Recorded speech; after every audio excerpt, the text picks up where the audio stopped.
sudah sempat bahas sampai nomor 21 yang di kemarin tuh kita udah bahas sampai soal nomor 21 terakhir. Nah, berarti sekarang kita ngelanjutin sampai soal nomor 22. Nah, ini suaraku jelas nggak ya? Terlalu kecil nggak? Jelas. Jelas ya, oke. Jadi mungkin nanti sistemnya dari soal lebih kita bahas teorinya yang berkait dengan itu, misalnya soal tentang pembaca diskrit. Nah, itu kita coba belajar lagi yang merimain lagi pembaca diskritnya gimana. Habis itu nanti mungkin di ujung kita mereview sedikit ya, apa soal-soal yang masuknya ini biasanya materinya yang banyaknya apa aja gitu. Mungkin dari materi modul secara cepat, review cepat aja. Nah, mungkin untuk KSM kali ini lebih ke diskusi aja lah, memantik diskusi lah. Aku jadi mudah-mudahan teman-teman bisa sama-sama diskusi gitu. Kalau misalnya ada hal yang keliru atau kurang pas juga tolong diperbaiki. Nah, langsung aja lah. Langsung aja. Ini kita melanjutkan dari soal sebelumnya. Nah, di soal 22 ini soalnya suatu panitia beranggotakan 5 orang yang dipilih dari 4 orang dokter, 6 orang perawat. Berapa peluang panitia tersebut paling sedikit beranggotakan 2 orang dokter? Oke, jadi 22 ya. Nah, ini mohon maaf kalau misalnya nanti macet-macet. Jadi katanya ada 4 orang dokter, habis itu ada 6 perawat. Nah, dari 4 orang dokter sama 6 perawat ini pengen kita ambil 5 orang ya. Dan kita ambil 5 orang.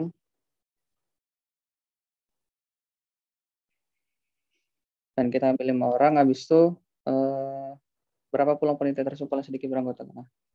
Berapa peluang yang paling sedikit beranggotakan 2 orang dokter? Jadi pengen kita ambil dia ini 5 orang. Dan kita ambil 5 orang. Nah, 5 orang ini kalau misalnya kita definisikan X itu sebagai dokter misalnya, maka ini yang ditanya adalah peluang X-nya ini minimal paling sedikit beranggotakan 2 orang dokter ya. Paling sedikit beranggotakan 2 orang dokter berarti kan karena dokternya cuma ada 4, berarti dari 5 orang itu X ini antara 2 sampai dengan 4. Nah, ini kan sebenarnya bisa kita hitung karena ini peluang diskrit kan sebenarnya bisa kita hitung peluang 2, kalau dia 2 berapa, ditambah peluang kalau dia 3 berapa, ditambah peluang kalau 4 berapa gitu. Nah, ini dia distribusi peluangnya juga tidak mengikuti suatu distribusi tertentu kan dari soal ini dia ini lebih main ke peluang biasa gitu. Terutama kombinasi. Nah, kalau misalnya kita ngerjain yang gini kan kayaknya agak panjang juga kan. Mungkin cara alternatifnya kita bisa pakai yang lebih kecil. Jadi misalnya kalau misalnya P yang awalnya kita mau nyari peluang kumulatif dari X-nya antara 2 sampai 4, itu kalau misalnya kita coba balik gitu,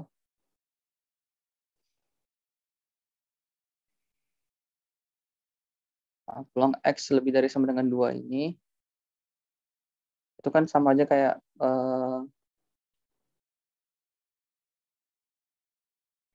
peluang dari 1 dikurang peluang X kurang dari 2 ya. Nah, ini kayaknya lebih mudah karena kita cuma harus mencari peluang dia 0 berapa, ditambah dia kalau dia yang 1 berapa.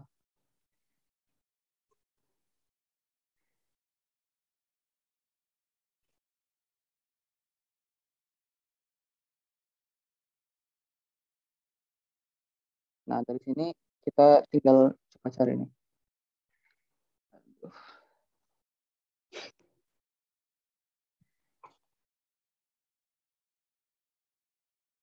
1 dikurang peluang 0 dan peluang 1. Nah, ini biar gampang mungkin kita agak gabungin ya. Kita agak gabungin menjadi sigma dari 0 sampai 1. Pertama, kan kalau misalnya 4 dokter, 6 perawat, kita mau ambil 5 orang, itu kan berarti nanti kita kombinasi dari peluang yang dokter dikali kombinasi peluang yang perawat dibagi keseluruhan gitu kan. Nah, kalau digambarkan kira-kira ada 4 dokter mau diambil sebanyak X. Nah, di mana 4 dokter ini mau kita ambil sebanyak X, ditentukan di mana X-nya itu ada 0 sama 1 dikali sama dari yang perawat ya, 6 perawat kombinasi. Nah, karena tadi mau diambil 5 orang dan misalnya udah diambil 1 dan itu ternyata dokter, maka dari 6 perawat itu nanti sisanya ya, berarti 5 orang dikurang sama X dibagi sama jumlah keseluruhannya. Keseluruhannya berarti dari 4 dokter 6 perawat kan berarti ada 10 orang. Jadi dari 10 kombinasi 5. Nah, ini tinggal kita cari aja nih. Nah, ini ku satuin ya nantilah. Karena dia sama aja nanti. Yang ini kan kalau model gini kan penyebutnya pasti sama aja gitu, 10 kombinasi 5, tapi yang pembilangnya dia nanti kita tambahin. Nah, berarti kalau dari sini kita bisa tulis lagi 4 kombinasi.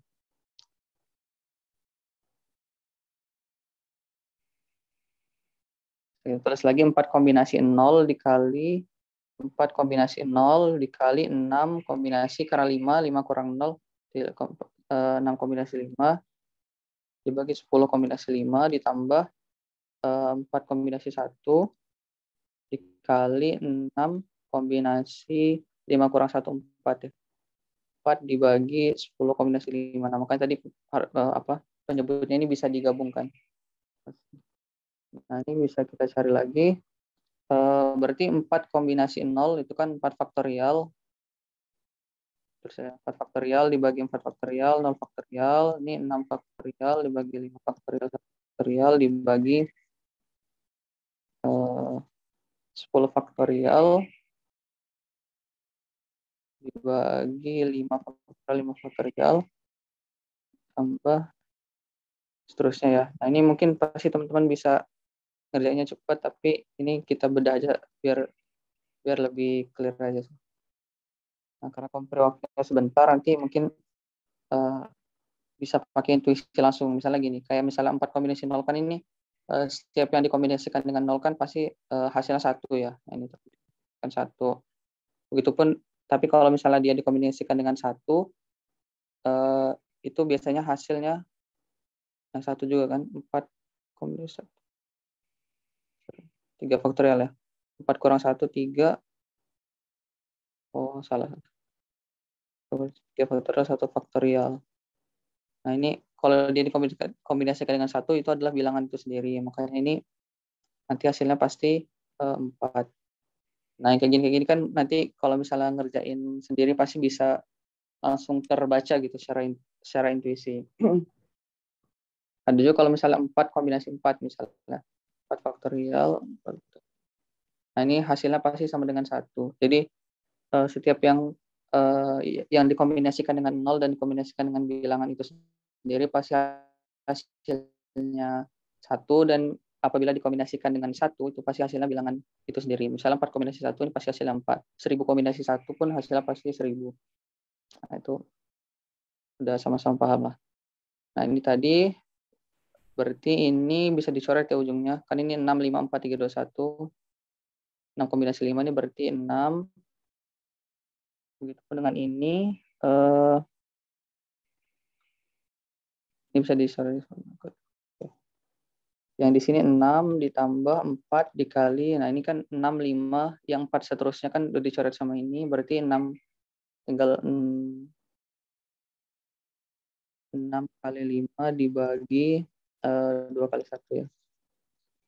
Nah, ini di bawahnya 10, 9, 8, 7, 6 dibagi 5, 3, 2, 1. Nah, ini salah satu dicoret. 1 dikurang 6 tambah 4 dikali 6 kali 5, 30.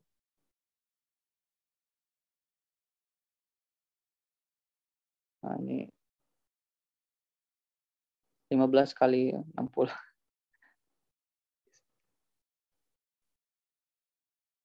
6 ya benar nggak? Bentar, ada yang salah nggak nih? Oke. 4 faktorial, 4 kombinasi 0, salah satu, 6 faktorial 6, 4, jadi 4 ya, 4, 6, 5, 4, 3, 2, 1. 65, 30 dibagi 2 kali 1, 15. 15 kali 15 kali 4, 60 benar. 6. Ya benar lah. Itu ini yang di bawahnya 2, 3. Waduh, berapa nih? 3 kali 2 kali 7 kali 6. 2, 7, 6.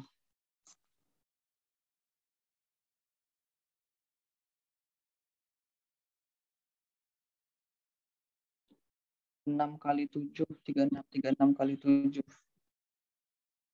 Oke, sambil buka kalkulator nih.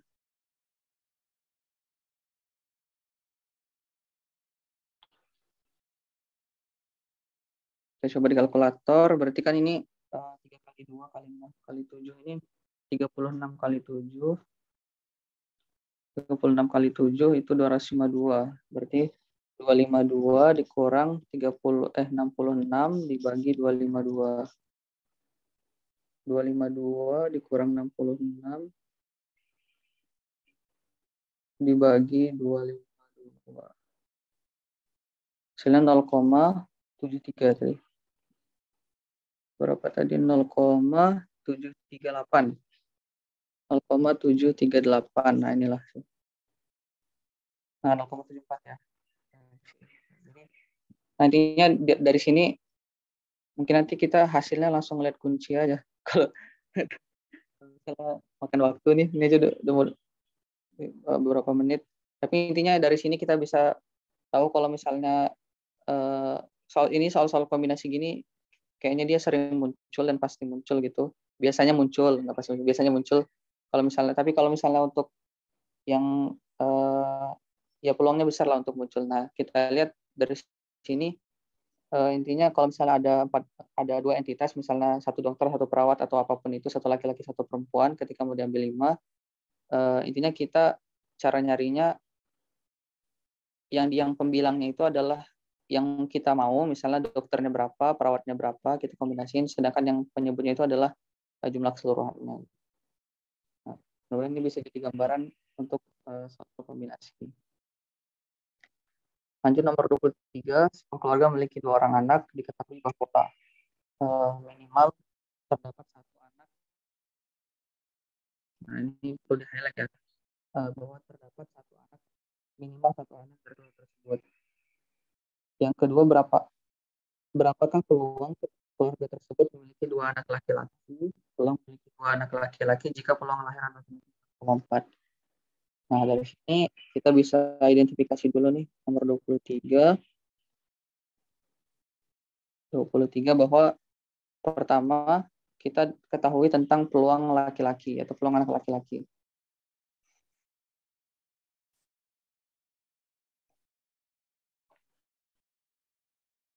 Misalnya kita definisikan L itu sebagai laki-laki atau XL ya, L laki-laki. Nah, ini katanya peluang dari seseorang itu memiliki anak laki-laki atau keluarga ini seseorang memiliki anak laki-laki itu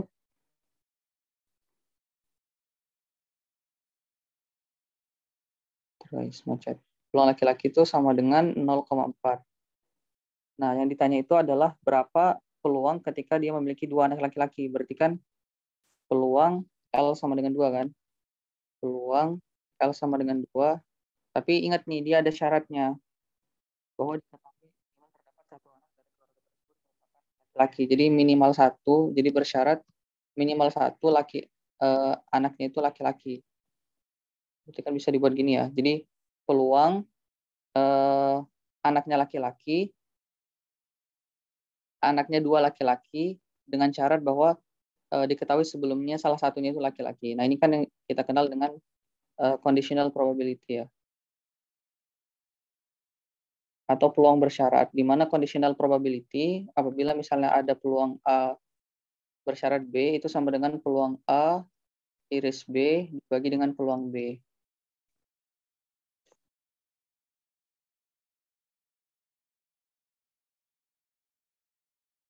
Peluang A iris B dibagi dengan peluang B.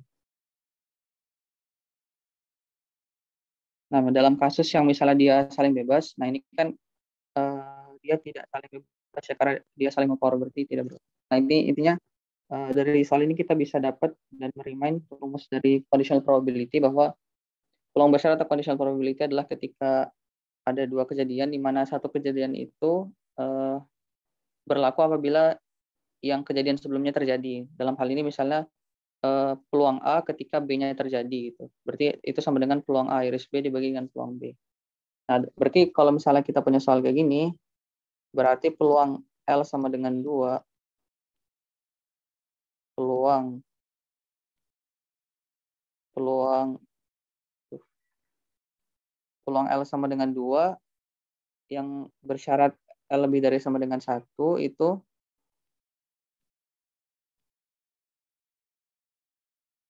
sama dengan peluang L sama dengan 2 beriris L lebih dari sama dengan 1 dibagi dengan peluang L lebih dari sama dengan 1. Nah, kalau kita perhatikan, ini kan peluang L sama dengan 2 beriris L sama dengan 1 ini, jadi peluang irisan ketika L sama dengan 2 berarti misalnya anggota himpunannya kan 2. Nah, sedangkan yang peluang L lebih dari sama dengan 1, itu kan anggotanya 1 sama 2 kan. Karena maksimal anaknya itu ada 2 orang anak tadi. Nah, berarti irisan antara dua ini sebenarnya bisa sampai 3 dan seterusnya, tapi irisan dari dua hal ini kan berarti sama aja kayak peluang L sama dengan 2-nya aja kan. Nah, berarti makanya ini bisa kita tulis peluang L sama dengan 2 dibagi peluang L lebih besar sama dengan 1. Nah, berarti kita sekarang udah dapet nih untuk menentukan anak peluang bersyarat di soal ini, kita harus mencari peluang L sama dengan 2 dan peluang L lebih dari sama dengan 1. Kita tahu bahwa peluang L lebih dari sama dengan 1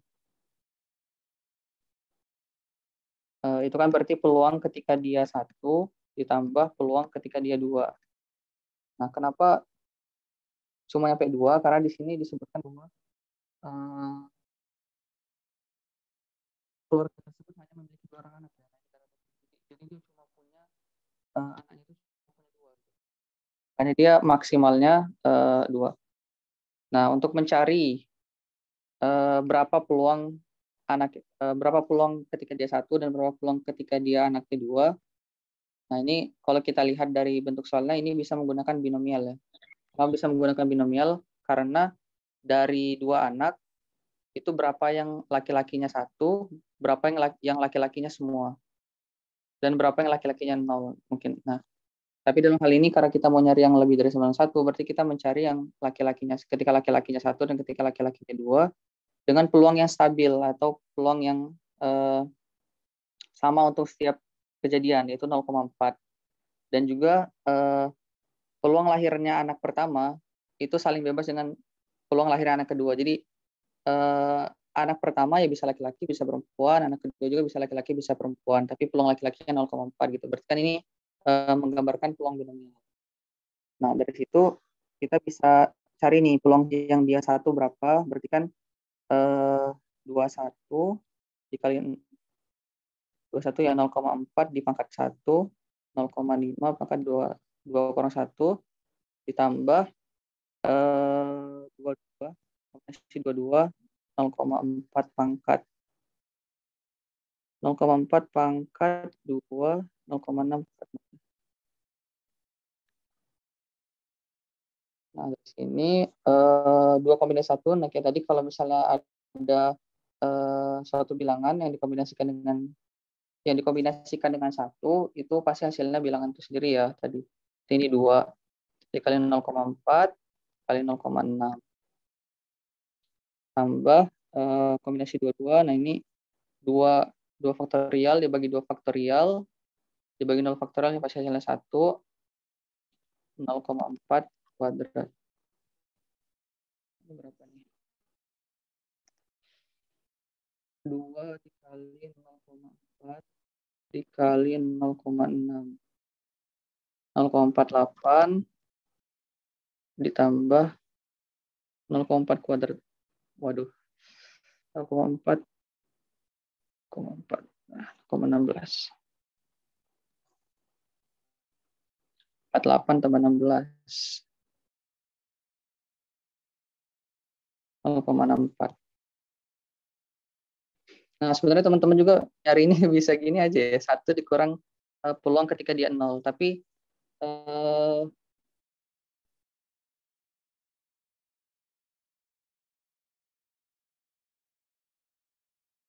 oke, bentar ya. Nah, sebenarnya kita bisa nyari langsung aja dia 1 dikurang peluang ketika dia 0. Tapi kan biar sekalian, karena kita di sini butuh juga peluang ketika L-nya sama dengan 2 kan. Kita butuh juga peluang ketika L-nya sama dengan 2, biar sekalian nyarinya. Berarti kan ini kalau misalnya kita langsung tulis, itu ada 0,16 dibagi dengan L-nya lebih dari sama dengan 1, tadi 0,4. 16 per 64 itu berapa? 0,16 dibagi 0,64. 0,16 dibagi 0,64. 0,16 bagi 0,25.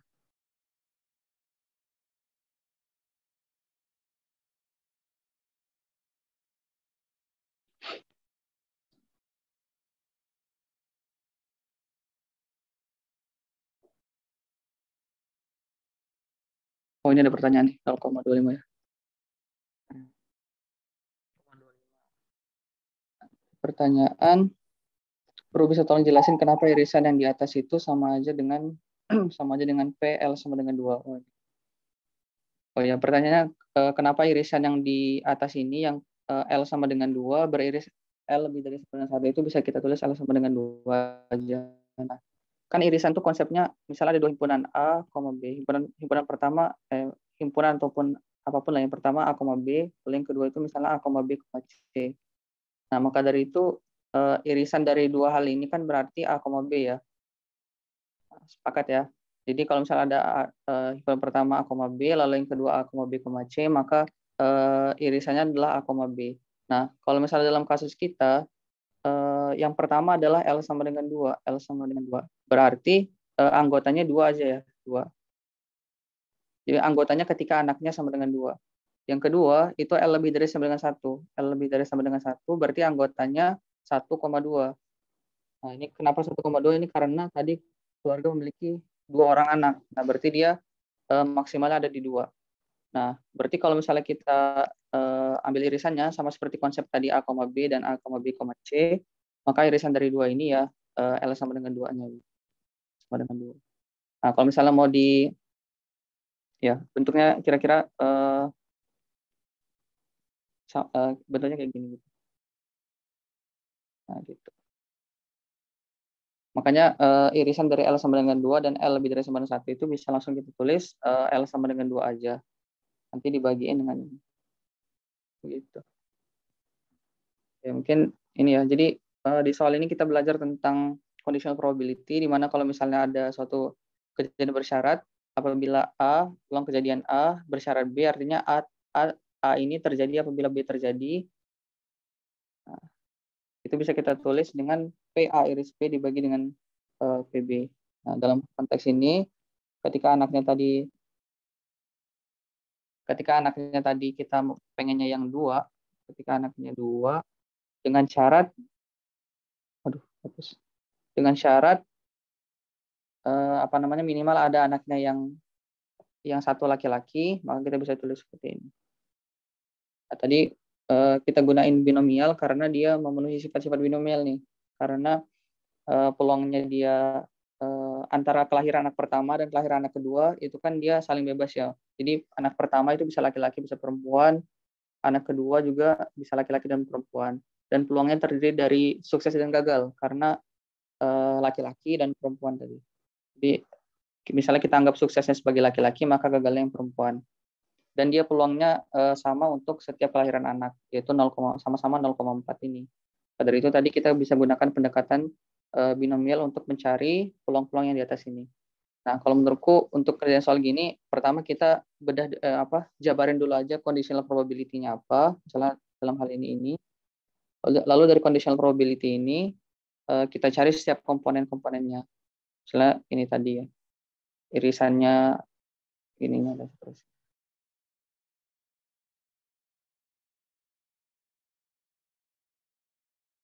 Terus menanya lagi, tahunya dua bersyarat itu dari mana, ada kondisi khusus nggak yang jadi pencuri bahwa itu peluang bersyarat.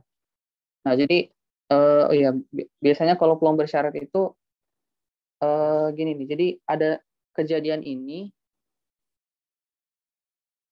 akan terjadi kalau kejadian A itu akan terjadi kalau misalnya kejadian B terjadi. Nah, misalnya kita kan di sini pengen nyari dua anak laki-laki kan, tapi dia sebelumnya mengatakan bahwa minimal terdapat satu anak laki-laki, berarti udah ada satu school gitu. Udah ada udah ada suatu kondisi. Habis itu kita mencari kondisi lain ketika satu school ini sudah terjadi. Jadi misalnya ini satu school ini adalah peluang anak dari keluarga tersebut laki-laki, maka kita mencari peluang dua anak. Nah, dua anak ini kan peluangnya ketika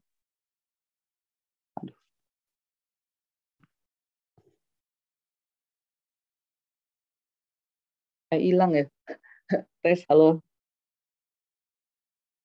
Ya, masuk. Masuk nggak? Oh iya.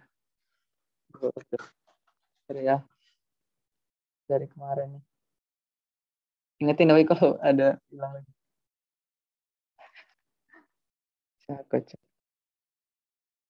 Siapa yang guru hidayah itu? Aman ya? Beneran nggak? Aman, aman. Aman, oke. Kalau ini tolong ya guys, ingetin.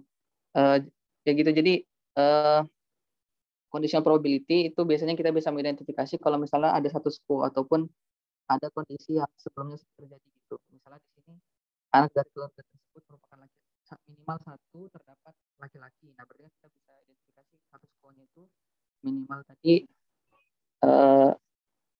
hilang lagi ya, astaga.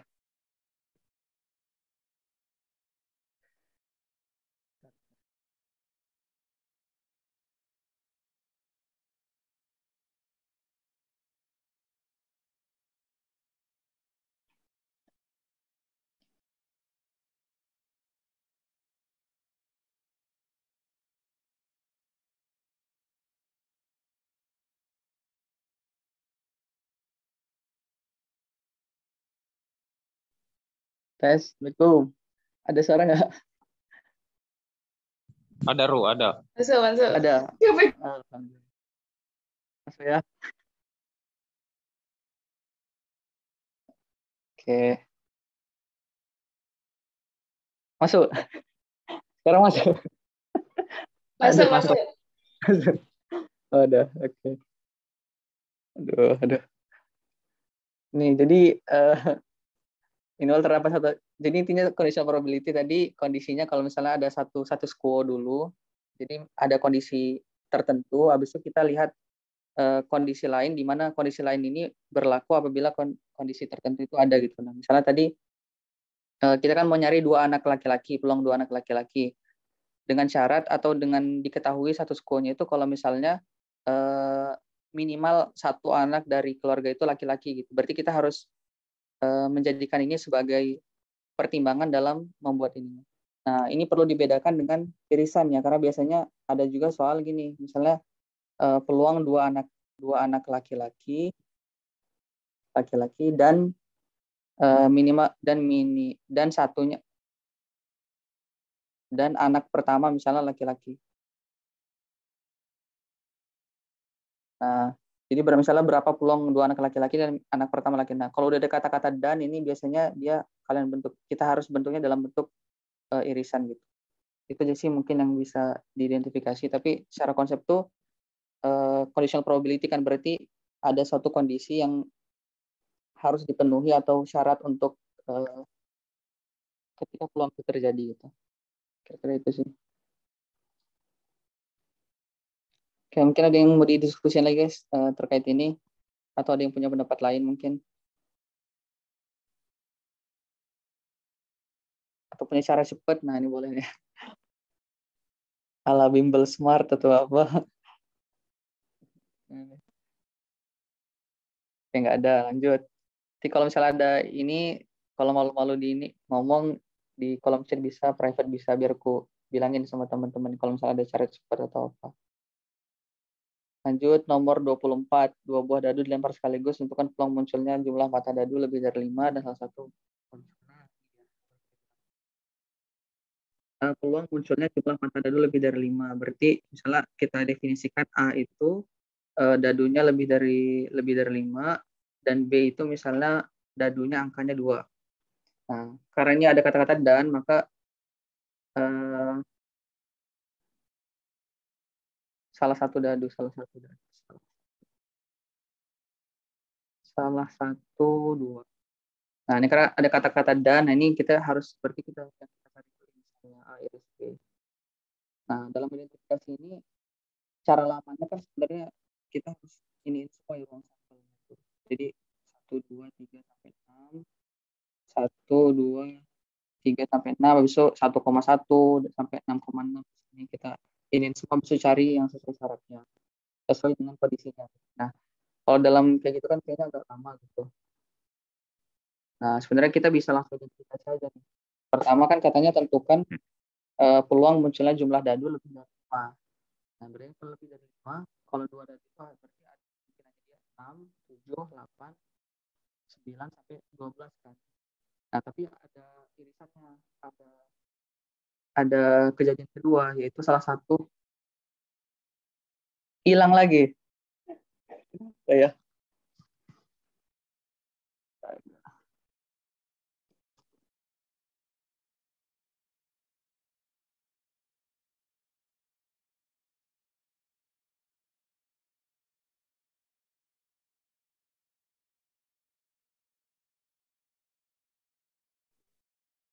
Hilang lagi ya. Hilang lagi nggak, weh? Udah masuk.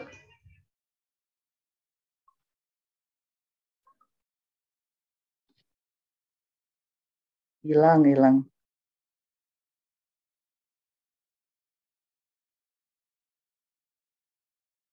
Beli laptop baru. Ya kali. Hilang, weh. Ada nggak? Hilang. Udah masuk kok. Oh ya ada. Oke, ingetin weh. Malam laptopnya nih. Aduh, nggak kuat dia. Kemana lagi tadi ini?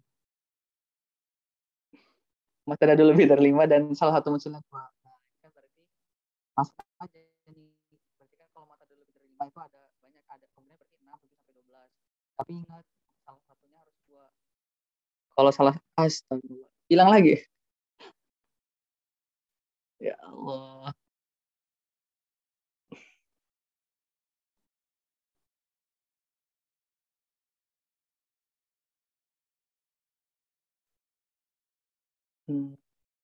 Kalau gini hilang nggak? Kalau gini ada. Apa gini aja?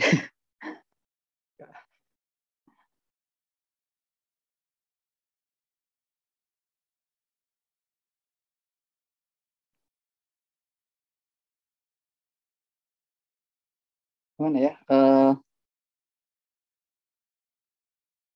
Hilang. Nah, aku tulis dulu ya. Nanti kita.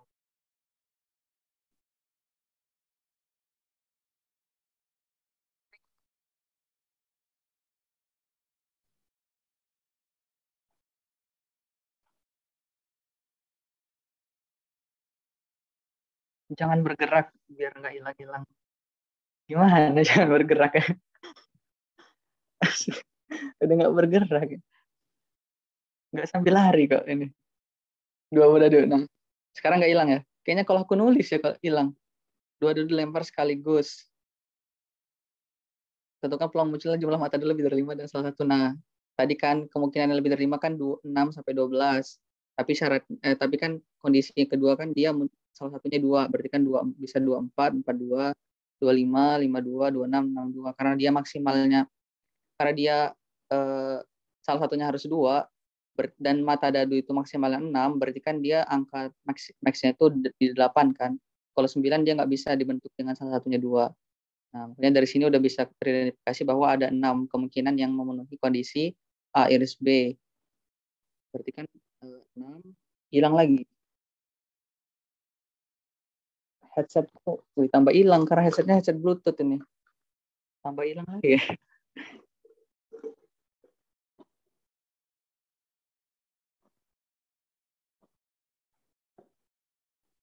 Berarti 6/36. Kalau ada 6 dibagi ruang sampelnya. Ruang sampel kan bisa ditentuin dari mata kali mata ya. Ada 2 dadu, berarti mata dadu itu ada 6, 6 kali 6, 36.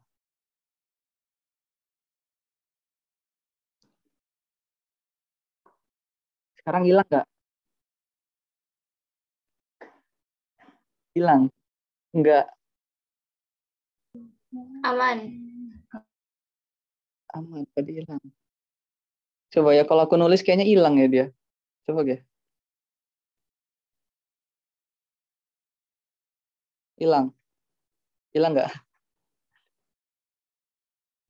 Enggak. Enggak.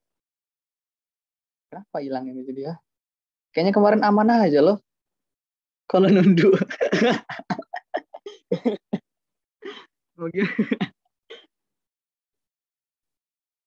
Jangan bilang hilang. Peluang kampung. Tapi ini nggak pakai headset, weh. Udah nggak pakai headset. Mana ya?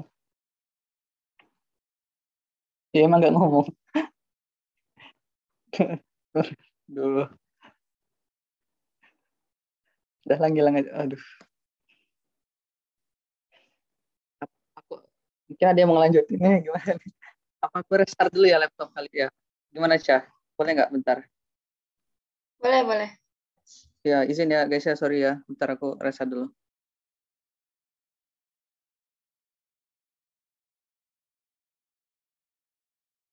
Paling ku iniin caranya aja. Nanti kalau hilang lagi bilang ya weh ininya. Ya udah jelas. Nah mungkin sekarang kita ininya aja mungkin apa caranya aja nanti ngitungnya di rumah ya. Apa di entah dikunci atau di ini biar nggak kayak kita terlalu lama karena ngitung. Nah kalau misalnya hilang lagi tolong ini ya weh ingetin lagi. Lanjut ke tadi nomor 24 ini sebenarnya gampang. Kalian bisa ngeinventaris semua ruang sampelnya pakai yang gini ataupun biar cepat langsung aja dilogikain gitu pakai kondisinya. Ini kan katanya dia lebih dari 5 berarti kan kemungkinannya 6 sampai 12.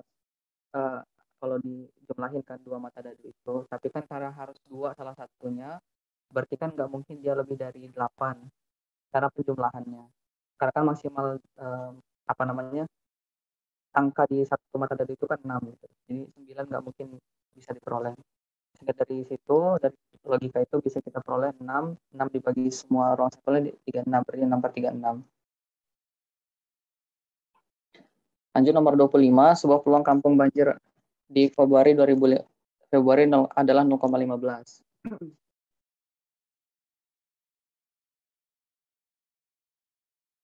25, kita coba ya di sini ya. 25 peluang banjir. Misalnya kita banjir ini kita lambangin dengan B banjir. Habis itu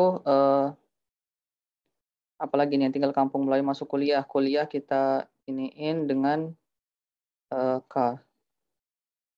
Nah, katanya di sini peluang banjir itu adalah 0,15. Lalu peluang mahasiswa tinggal di kampung Melayu masuk kuliah dan tempat kosnya tidak banjir. Berarti dia masuk kuliah irisan beriris dengan tidak banjir, B komplement ya. Itu sekitar 0,8. Hilang nggak? Nggak. Lalu jika pada bulan Februari presentasi kehadiran mahasiswa adalah 0,9, nah berarti kehadiran mahasiswa yang kuliah kan berarti 0,9. Nah, ditanya peluang yang tidak masuk kuliah dengan syarat tempat kosnya banjir. Nah, ini udah masuk ke peluang bersyarat bahwa katanya peluang mahasiswa yang tidak masuk kuliah dengan syarat tempat kosnya banjir. Peluang mahasiswa yang tidak masuk kuliah, berarti K komplement dengan bersyarat tempat kosnya banjir. Nah, ini kan berarti ya langsung sini aja. Berarti dia peluang tidak masuk kuliah dan tempat kosnya banjir adalah K komplement sama B. Nah, dari sini ini kita bisa jabarkan sesuai dengan rumus conditional probability tadi yang di atas. Kan tadi kita udah ini ya. Bahwa PA bersyarat B adalah PA iris B dibagi dengan PB. Nah, begitu pun dengan ini, berarti kan P K komplement iris B dibagi dengan PB.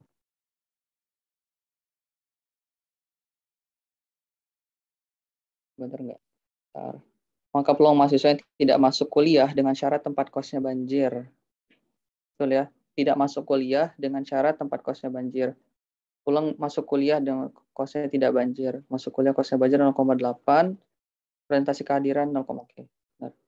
Nah, sekarang tantangan kita ini mencari berapa nilai ini ya, komplement K komplement iris B, karena yang diketahui adalah K iris B komplement. Nah, ini biar gampang, ini kita gambar aja nih pakai diagram Venn. Nah, daripada kita buat matematisnya ya. Ini lebih gampang. Misalnya ini K, ini B.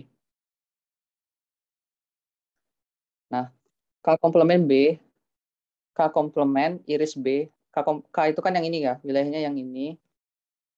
Misalnya kita ganti.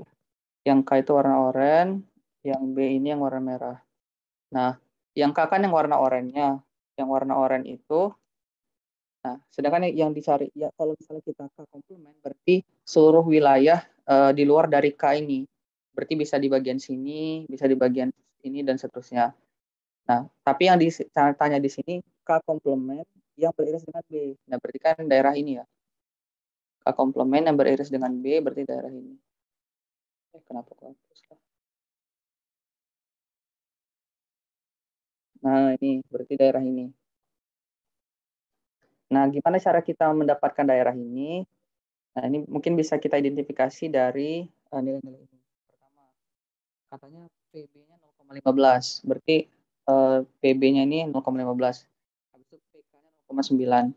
Nah, tapi di sini ada clue yang menarik nih. Katanya K iris B komplement. Jadi K iris B komplement kan berarti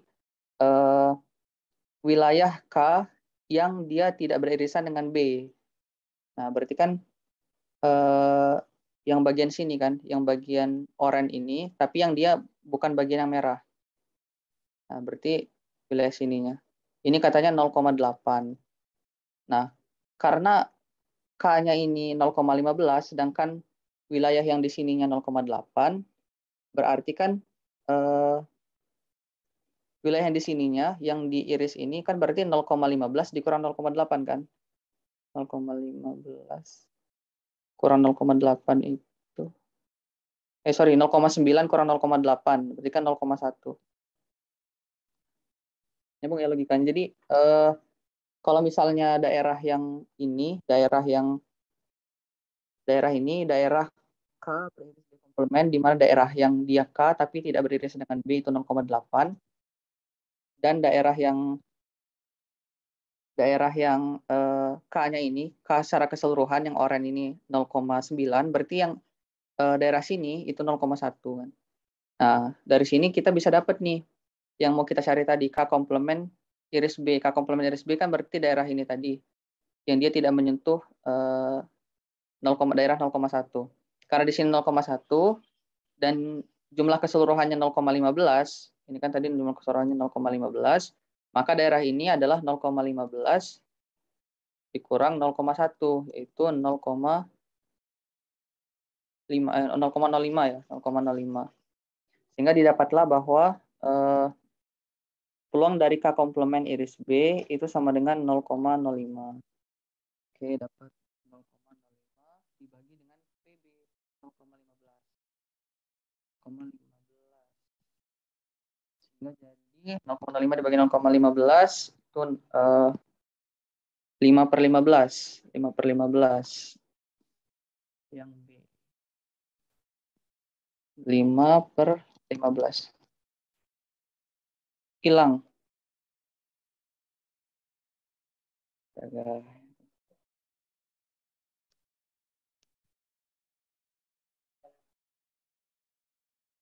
Ganti laptop. Hilang nggak, weh? Kayaknya kan harus. Kedengaran kok sekarang. Oke. Nah, dari sini mungkin ada yang mau ditanyain dari teman-teman. Ini mungkin diagram Venn ini biar memudahkan aja ya. Jadi sebenarnya kita bisa identifikasi satu-satu kalau misalnya PK komplement iris B itu sama dengan peluang dari B dikurang peluang K iris B. Nah, tapi kan ini K iris B-nya nggak diketahui, nah ini harus dicari lagi. Nah, kan agak sulit ya. Jadi mungkin kita bisa identifikasi dari diagram Venn berdasarkan informasi yang ada di soal. Dan ini mungkin lebih cepat gitu. Saya didapat ininya 5/15. Jadi kalau hilang lagi tolong ya guys diingat ya. Habis itu nomor 26, penekan berikut tentang distribusi student T yang benar kecuali. Nah, ini distribusi student T, sekalian kita bahas tentang distribusi student T. 26, student T. Nah, student T ini kan adalah distribusi yang dia ini bisa digunakan kalau misalnya untuk beberapa kondisi ya, yaitu di mana sampelnya misalnya kecil. Jadi kan distribusi normal itu kan bisa kalau misalnya sigma Guru suaranya ngecil.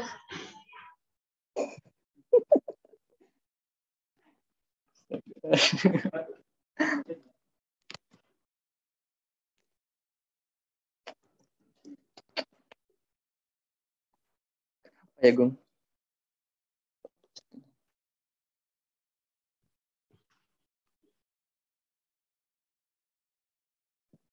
Ada nggak wih suaranya? Udah ada. Ada. Ntar lagi hilang deh. Coba ya pakai headset nih. Headsetnya. Dan nggak hilang. Nah, jadi kan distribusi student T itu adalah biasanya alternatif untuk distribusi normal ya. Karena misalnya distribusi normal, kalau sigmanya tidak diketahui kan kita bisa pakai ganti sigmanya pakai pendekatan S kan. Karena S ini bisa apa namanya? Bisa digunakan untuk pengganti sigma kalau misalnya tidak diketahui. Tapi ini pada kasus normal yang dia sampel besar. Nah, sedangkan kalau misalnya dia ada satu distribusi yang dia sigmanya tidak diketahui dan dia sampel kecil, nah ini kita muncullah yang namanya distribusi T ini. Distribusi T. Nah, kalau secara umum bentuk kurvanya dia hampir sama dengan distribusi mirip dengan distribusi normal, ininya juga di 0 ya, normal baku. Tapi dia lebih biasanya gambar itu lebih ramping gitu. Nah, ini distribusi student T kita tahu kan ada namanya CLT ya atau central limit theorem, teorema limit pusat di mana semakin besar n atau jumlah pengamatannya itu maka akan mendekati distribusi normal. Distribusi normal. Nah, maka dari itu ketika distribusi student T ini dia n-nya semakin besar, itu maka dia akan semakin mendekati distribusi normal sehingga kita bisa pakai normalnya langsung dengan pendugannya yang S ini. Nah, dalam nomor 26 ini yang ditanyakan itu adalah kalau di saat ini juga kan kita belajar distribusi T ini dari distribusi Z dibagi K square. Nah, ini katanya di student T, perhatian berikut tentang distribusi student T yang benar kecuali jika jumlah sampel kecil, maka grafik akan mendekati distribusi normal baku. Nah, ini perlu dipertimbangkan ya. Sampel kecil, nah harusnya dia sampel besar yang akan semakin mendekati. Tapi ini dia bilangnya sampel kecil, ini kayaknya bisa indikasinya salah. Salah. Pusatnya berada di titik nol, benar. Ya, karena bentuk distribusinya sama kayak distribusi normal nih, yang ini. Nah, bisa merupakan rasio antara normal baku dan chi-square. Ya, benar. Di saat in, lalu distribusinya simetris atau sangkup atau bell curve ya. Namanya. Bell curve. Nah, ini juga benar. Sehingga yang A yang salah. 27, mengapa distribusi normal menjadi sangat penting dalam metode statistik? Karena bentuknya simetris. Ya, bentuknya simetris, tapi bukan itu dia jadi penting ya. Karena batas random variabelnya setara. Ini mungkin kita lihat lagi. Karena banyak di alam semesta dimodelkan dengan distribusi normal. Nah, ini sih lebih pas kayaknya. Lebih pas. Karena sifat random variabelnya kontinu. Nah, jadi yang atas-atas ini ya memang ininya, tapi nggak buat itu jadi penting gitu. Karena kenapa distribusi normal ini penting? Karena banyak fenomena di alam semesta yang bisa dimodelkan dengan distribusi normal. Distribusi normal kan bentuknya begini ya. Jadi rata orang yang berada di rata-rata itu pasti mendominasi daripada orang yang berada di ekstrimnya. Jadi misalnya yang nguasain matematika gitu di dunia ini, yang nguasain matematika secara jangan matematika apa ya misalnya orang yang misalnya tinggi badan. Nah, tinggi badan orang-orang di dunia. Nah, tinggi badan orang-orang di Indonesia misalnya, tinggi badan orang-orang di Indonesia mungkin yang dia kurang dari 100 cm gitu misalnya. Yang dia kurang dari 100 cm itu cuma ada sedikit gitu di Indonesia. Dia enggak dia membentuk daerah yang membentuk daerah yang di sini. Nah, sedangkan yang dia lebih besar dari 200 gitu misalnya di atas 2 meter itu ya cuma sedikit juga. Tapi rata-rata orang itu mungkin berada antara 100 sampai 200. Ya. Jadi banyak hal di dunia ini yang dimana situasi yang sedikit banget itu jumlah sedikit, yang besar banget juga sedikit, tapi kebanyakan itu berada pada nilai yang tengah-tengah atau di nilai yang rata-ratanya. Nah, makanya dia banyak hal di dunia yang dia sesuai ataupun mengikuti distribusi normal. Maka dari itu mengapa distribusi normal ini menjadi distribusi yang cukup penting. Bahkan tadi kalau misalnya sigma tidak diketahui, sampelnya kecil, distribusi normal didekati dengan student-T gitu. Saking penting karena ini pentingnya kalaupun kondisinya tidak terpenuhi itu didekati dengan distribusi alternatifnya student-T. Karena memang dia banyak berhubungan dengan berbagai kondisi di dunia ini. Oke, lanjut ya. 28, umur dalam suatu jenis tombol listrik berdistribusi eksponensial dengan tingkat kegagalan rata-rata beta sama dengan 2. Beta sama dengan 2. Ada katanya berdistribusi eksponensial dengan beta sama dengan 2 ya. Bila 10 alat macam ini dipasang dalam sistem berlainan, berapakah peluang terdapat 2 tombol akan gagal selama tahun pertama? Nomor 28. Oke, nomor 28 ini berhubungan dengan distribusi eksponensial. Oke, jadi kita coba bedah dulu ya soalnya. Nah, soal ini katanya bila 10 alat macam ini dipasang dengan sistem berlainan, berapa peluang terdapat 2 tombol. Jadi dari 10 alat, berapa peluang 2 yang gagal. Nah, ini kan berarti kan dia mengikuti distribusi mirip dengan premisnya distribusi binomial ya. Di mana premis distribusi binomial adalah dari sekian percobaan berapa yang dia gagal. Nah, ini pun begitu. Jadi 10 alat berapa dia yang gagal. Di mana peluang gagalnya ini mengikuti distribusi eksponensial dengan beta sama dengan 2. Pada tahun pertama, nah ini kunci juga. Karena ini akan menjadi dasar kita untuk menentukan nilai daripada peluangnya. Nah, sehingga ada 2 distribusi yang di sini yang kita ini highlight, tapi mungkin kita jelas dulu. Kita coba bedah yang eksponensial. Eksponensial. Nah, distribusi eksponensial, ini kan teman-teman mungkin ingat ya, PDF-nya itu. Jadi distribusi eksponensial adalah distribusi gamma dengan beta dengan alfa sama dengan 1. Sehingga fx-nya itu bisa dibentuk 1 per beta pangkat min X per beta.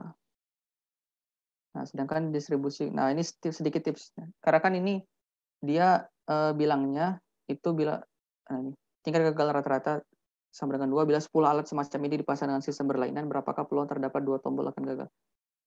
Ini kan kita mencari nilai daripada ininya, nilai daripada peluang gagalnya di soal itu peluang gagalnya itu kan eh, peluang gagal.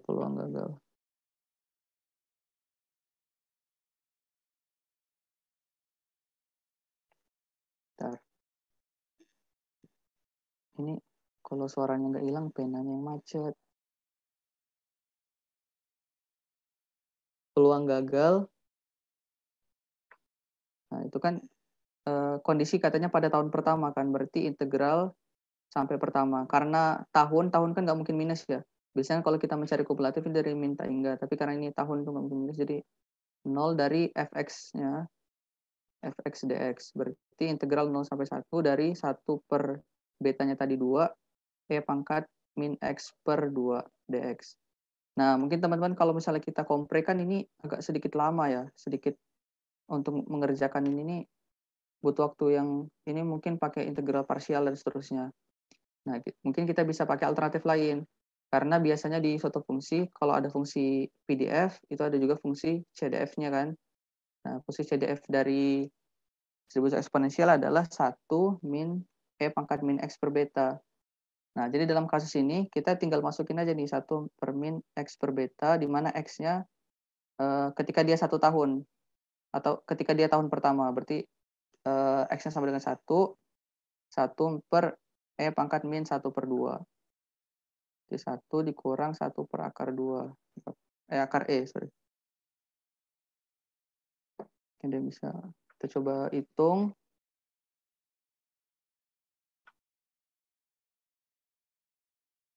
Kalkulator. Akar E 1,68, 1,648.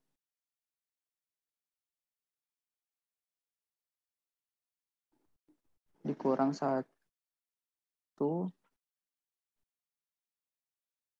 dibagi 1,648. 0,39.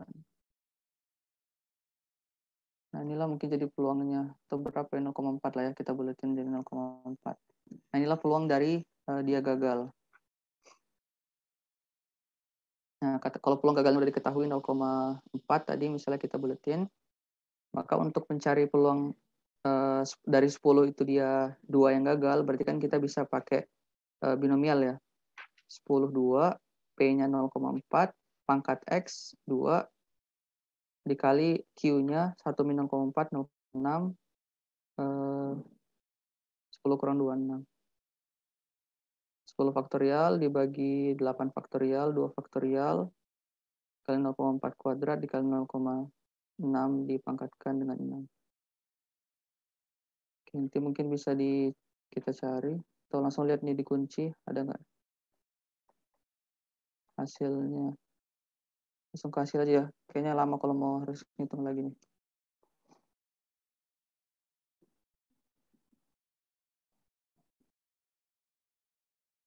Nol koma 1276.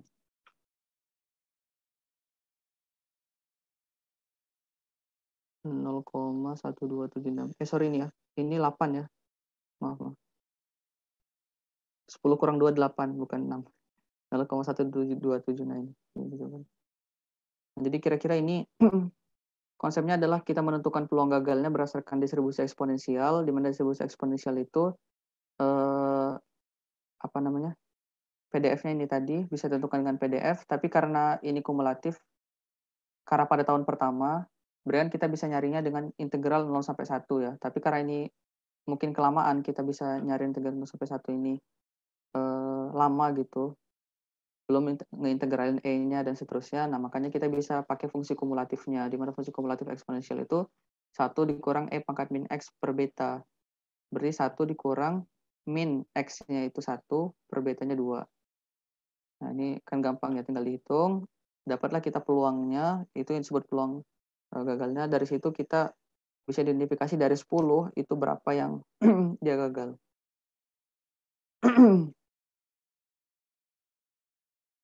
Oke, lanjut ya. Ini kira-kira kayak gitu. Nggak tahu nih boleh pakai kalkulator atau enggak. Kalau nggak boleh kayak susah juga nih. Peluang seorang dokter dengan tepat mendiagnosa penyakit tertentu adalah 0,8.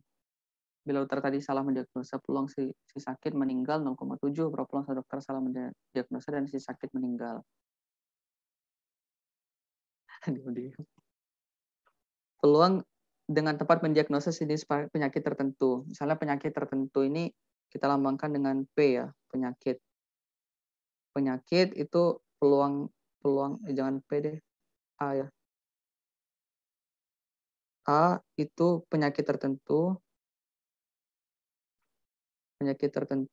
B meninggoy.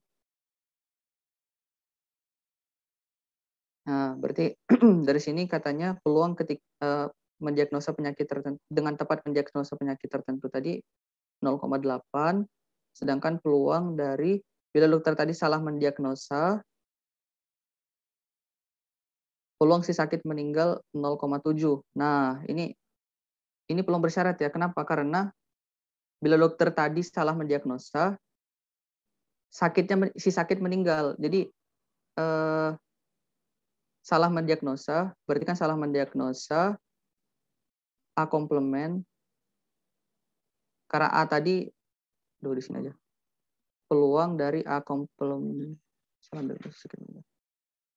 A komplement. Nah, A komplement adalah kalau A kan tadi dia tepat untuk mendiagnosa penyakit tertentu ya. Tepat mendiagnosa penyakit tertentu kita lambangkan dengan A. Maka kalau dia salah mendiagnosa berarti A komplement. Di mana si sakit meninggal. Si sakit meninggal berarti B. Itu katanya 0,7. Nah, ini adalah peluang bersyarat karena untuk dapat meninggal ini dia baru meninggal kalau misalnya dokternya salah mendiagnosa. Berarti kan itu kondisional ya. Ada kondisi tertentu baru dia bisa terjadi gitu. Nah, begitu dengan ini kondisinya ketika dia meninggal kondisinya ketika dia salah mendiagnosa, maka si ininya meninggal itu peluangnya 0,7. Nah, sekarang yang ditanyakan adalah peluang sang dokter salah mendiagnosa dan sakit meninggal. Nah, ini ada kata-kata dan, berarti ini adalah irisannya P, B, irisan A komplement. Nah, mungkin teman-teman ingat kalau rumus dari P, B, A irisan P, B bersyarat A komplement itu kan adalah P, B irisan A komplement dibagi dengan P, A komplement ya. Nah, berarti untuk mencari PBA komplement ya ini dikalikan, dipindah ruas, berarti PB bersyarat A komplement dikali dengan PA komplement. Nah, PB itu tadi 0,7, ini peluangnya 0,7 ya. PB bersyarat A komplement 0,7 dikali sama A komplement. A komplement adalah kalau A-nya 0,8 berarti A komplement adalah 0,2. Jadi 0,14 ya. Oke, ini ya. Jadi perlu dibedakan nih biasanya kayak tadi aku bilang kalau misalnya dia irisan itu biasanya ditandai dengan kata-kata dan ini. Tapi kalau misalnya conditional probability berarti ada suatu kondisi yang mengharuskan sebelum itu terjadi. Misalnya tadi dia ini kan baru bisa meninggal dalam kondisi ini dia meninggal kalau misalnya dokternya salah mendiagnosa gitu.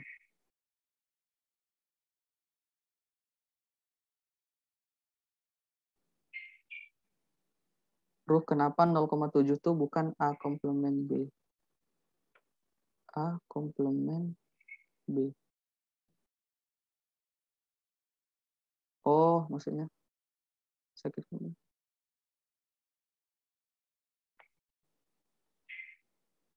A komplement B. Oke. Karena gini kan, bila dokter tadi salah mendiagnosa, kalau ininya sih logika aja, kayak dia nyebutin dulu dia ini salah, bila dokter salah mendiagnosa, si sakit meninggal gitu. Jadi dokternya salah mendiagnosa dulu, baru meninggal. Kalau dari kata-kata itu kan sebenarnya bisa disimpulin gitu ya. Tapi secara logika pun sebenarnya bisa dilihat juga kan, kalau misalnya nggak mungkin dia meninggal dulu baru salah mendiagnosa gitu. Karena kondisinya di sini kan yang diinginkan tuh bila dokter tadi salah mendiagnosa, dia salah misalnya penyakitnya harusnya cuma batuk-batuk gitu, tapi divonis mengidap kanker misalnya. Nah, itu kan berarti taunya salah obat. Nah, karena dia salah obat berarti karena dia salah mendiagnosa itu obatnya salah sehingga dia meninggal gitu kan, logikanya kayak gitu kan. Nah, begitupun di soal pun disebutkan bila dokter tadi salah mendiagnosa, jadi salah mendiagnosa dulu, salah diagnosa dulu, baru dia meninggal gitu. Baru dia meninggal. Di soal kan disebutin gitu ya. Bila dokter tadi salah mendiagnosa, si sakit meninggal. Nah, jadi ketika dia salah mendiagnosa, A komplement, si sakit meninggal. B meninggal tadi. Nah, kira-kira gitu sih. Mungkin ada yang mau didiskusin dari teman-teman? Atau punya cara lain yang lebih cepat? Atau ada yang apapun lah.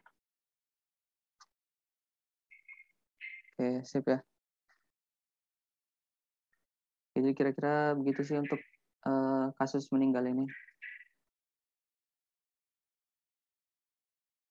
Oke, mungkin bisa kita lanjutin ke nomor 230. Pernyataan salah tentang distribusi binomial adalah, nah ini mungkin sekalian kita bahas peluang diskrit ya. Sekalian ingat-ingat lagi dan biar lebih mantap lagi lah konsepnya. Kayak nomor 30. 30. Nah, jadi mungkin kita bahas dulu peluang diskrit. Jadi diskrit adalah peluang ketika dia bentuk ininya adalah bilangan cacah ya. Bilangan cacah berarti kan 1, 2, 3, 4, dan seterusnya. Nah, kalau bisa aku bilang ini bapaknya dari diskrit ini salah satunya adalah binomial. Nah, nanti distribusi binomial ini akan mempengaruhi distribusi-distribusi yang lain. Nah, sebelum kita masuk ke rumus binomial, kan binomial ada beberapa syaratnya. Nah, nanti syarat ini jadi pembentuk PDF-nya sebenarnya. Syarat-syarat ini bisa jadi alur logika kenapa PDF-nya itu bisa terbentuk. Di mana syaratnya itu kan percobaannya dari N trial, N usaha, habis itu peluangnya itu ada sukses dan gagal, lalu dia saling independen antar percobaan, independen, jadi ya saling independen, dan peluangnya tidak berubah. Jadi peluangnya tidak berubah. Jadi kalau bisa kita simplify, kita sederhanakan, binomial adalah peluang sukses dari N percobaannya. N percobaan. Nah, ini kita coba melihat binomial ini dari sifat-sifat ini. N trial, peluang sukses dan gagal, antar percobaannya independen, dan peluangnya tidak berubah. Misalnya gini, dan kita simplify bahwa binomial adalah peluang sukses dari N percobaan. Jadi misalnya ada 5 bola. Nah, peluang yang kita ambil, misalnya bola ini dia cuma punya 2 warna, karena kan dia hanya ada 2 ya, sukses dan gagal. Berarti kan kita harus mendefinisikannya cuma punya 2 warna, misalnya satunya hitam, satunya putih. Nah, 5 bola, ini ada 1, 2, 3, 4, 5. Nah, untuk bisa 5 bola ini dikatakan sebagai distribusi macet nih. Distribusi minumnya. Bentar. Nah, untuk bisa 5 bola ini kita ini sebagai distribusi binomial, dia harus memenuhi syarat-syarat ini kan, terdiri N trial, benar, dia ada 5 trial. Lalu peluang sukses dan gagal, di mana misalnya sukses itu kita definisikan sebagai hitam, gagal itu sebagai putih. Antara percobaan independen, peluangnya tidak boleh berubah. Misalnya peluang suksesnya kita definisikan 0,8 ya, misalnya. Nah, maka dari itu sebenarnya peluang binomial itu gini. Jadi dari 5 bola ini, berapa sih yang hitam? Berarti kan yang hitam berapa sih misalnya yang suksesnya itu hitamnya itu kita tanya 2. Berarti dari 5 bola ini berapa sih yang hitamnya 2 ketika kita ngambil gitu. Ketika kita ngambil percobaan berapa yang dia suksesnya sebanyak 2 gitu. Di mana suksesnya kita definisikan di sini hitam. Berarti kan sebenarnya simpelnya itu dari 5 ini berapa yang hitam kan? Dari 5 ini yang itemnya 2 itu berapa gitu. Nah, karena dia saling independen, mungkin teman-teman ingat kalau peluang independen tuh misalnya ini A1 sampai A5, A1 peluang A1 sampai A5 misalnya. A1 iris A2, iris A3, iris A4, iris A5 itu sama dengan peluang dari A1 dikali peluang dari A2 sampai peluang dari A5 ya. Nah, ini nanti akan membentuk rumusnya nih. Berarti kan sederhananya kalau kita mau nyari peluang dari 5 ini yang itemnya 2, sebenarnya tinggal dikaliin aja kan. Yang itemnya, kan peluang item tadi 0,8, 0,8, 0,8. Ini putih karena kita tadi cuma mau 2 yang itemnya. Berarti ini 0,2. Ini 0,2, ini 0,2. Berarti simpelnya sebenarnya kita mengalihkan aja 0,8 kali 0,8 dikali 0,2 dikali 0,2 kali 0,2 kan. Atau kalau mau kita simpelin 0,8 pangkat sebanyak yang kita mau 2 dikali 0,2 pangkat dari keseluruhan dari 5, ini dari 5 bola. Karena suksesnya kita tadi pengen 2, berarti yang sisanya gagalnya ada 3. Nah, sebenarnya binomial itu sesimpel ini gitu. Jadi kita tinggal mengkalikan seluruhnya, lalu biar mudah suksesnya dipangkatin, gagalnya dipangkatin sesuai dengan yang keinginan kita. Nah, tapi menariknya kan di sini kita pengen 2 bola hitam kan. Nah, 2 bola hitam ini kan bisa di mana aja. Misal gini, 1,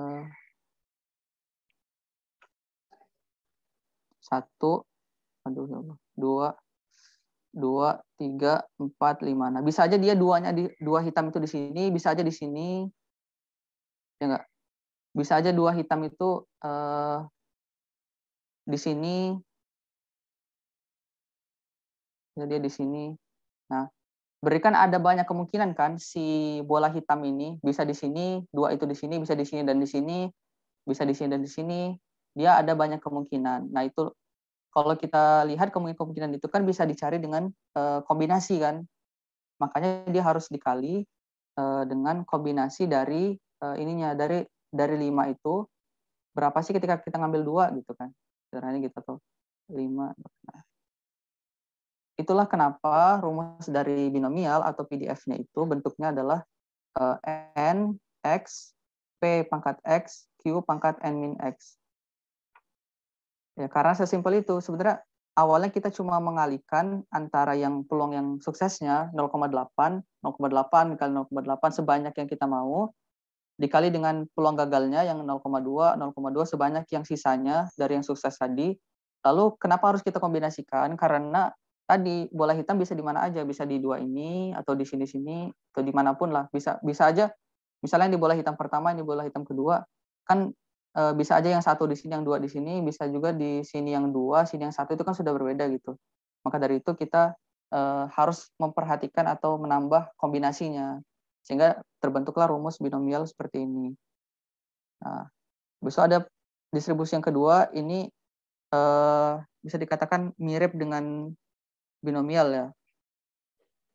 Namanya, ini kita sekalian aja bahas ya di script ya, sambil mungkin merimain lah. Mungkin teman-teman sudah paham, tapi mungkin kita merimain aja.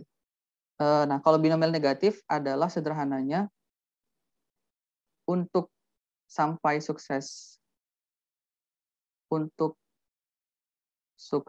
ke ke ke ke X gitu ya. Ke X butuh berapa percobaan?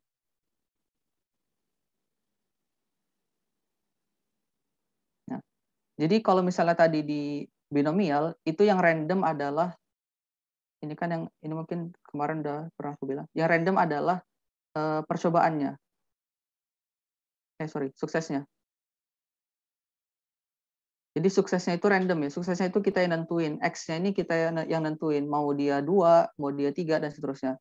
Sedangkan percobaannya itu tetap. Jadi dari 5 ya tetap 5 kali gitu. Atau 5 bola dan seterusnya. Nah, sedangkan kalau dalam binomial negatif, kebalikannya. Suksesnya yang tetap dan percobaannya yang random. Percobaannya itu random dan suksesnya yang tetap. Nah, oke, di sini ya. Jadi binomial negatif adalah ketika dia percobaannya yang random dan suksesnya yang tetap. Nah, sebenarnya karena dia binomial negatif, sebenarnya logika dari binomial bisa kita pakai juga, tapi kita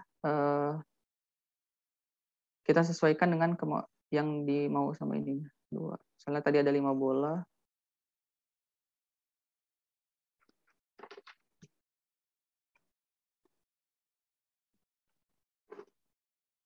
Oke, ada 5 bola ya, berarti kan N sama dengan 5.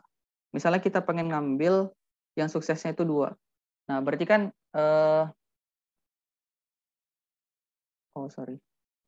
X-nya itu 2, N-nya ini yang dicari.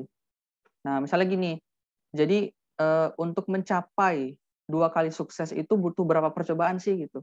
Kalau di binomial tadi kan dari 5 percobaan, berapa sih yang suksesnya 2?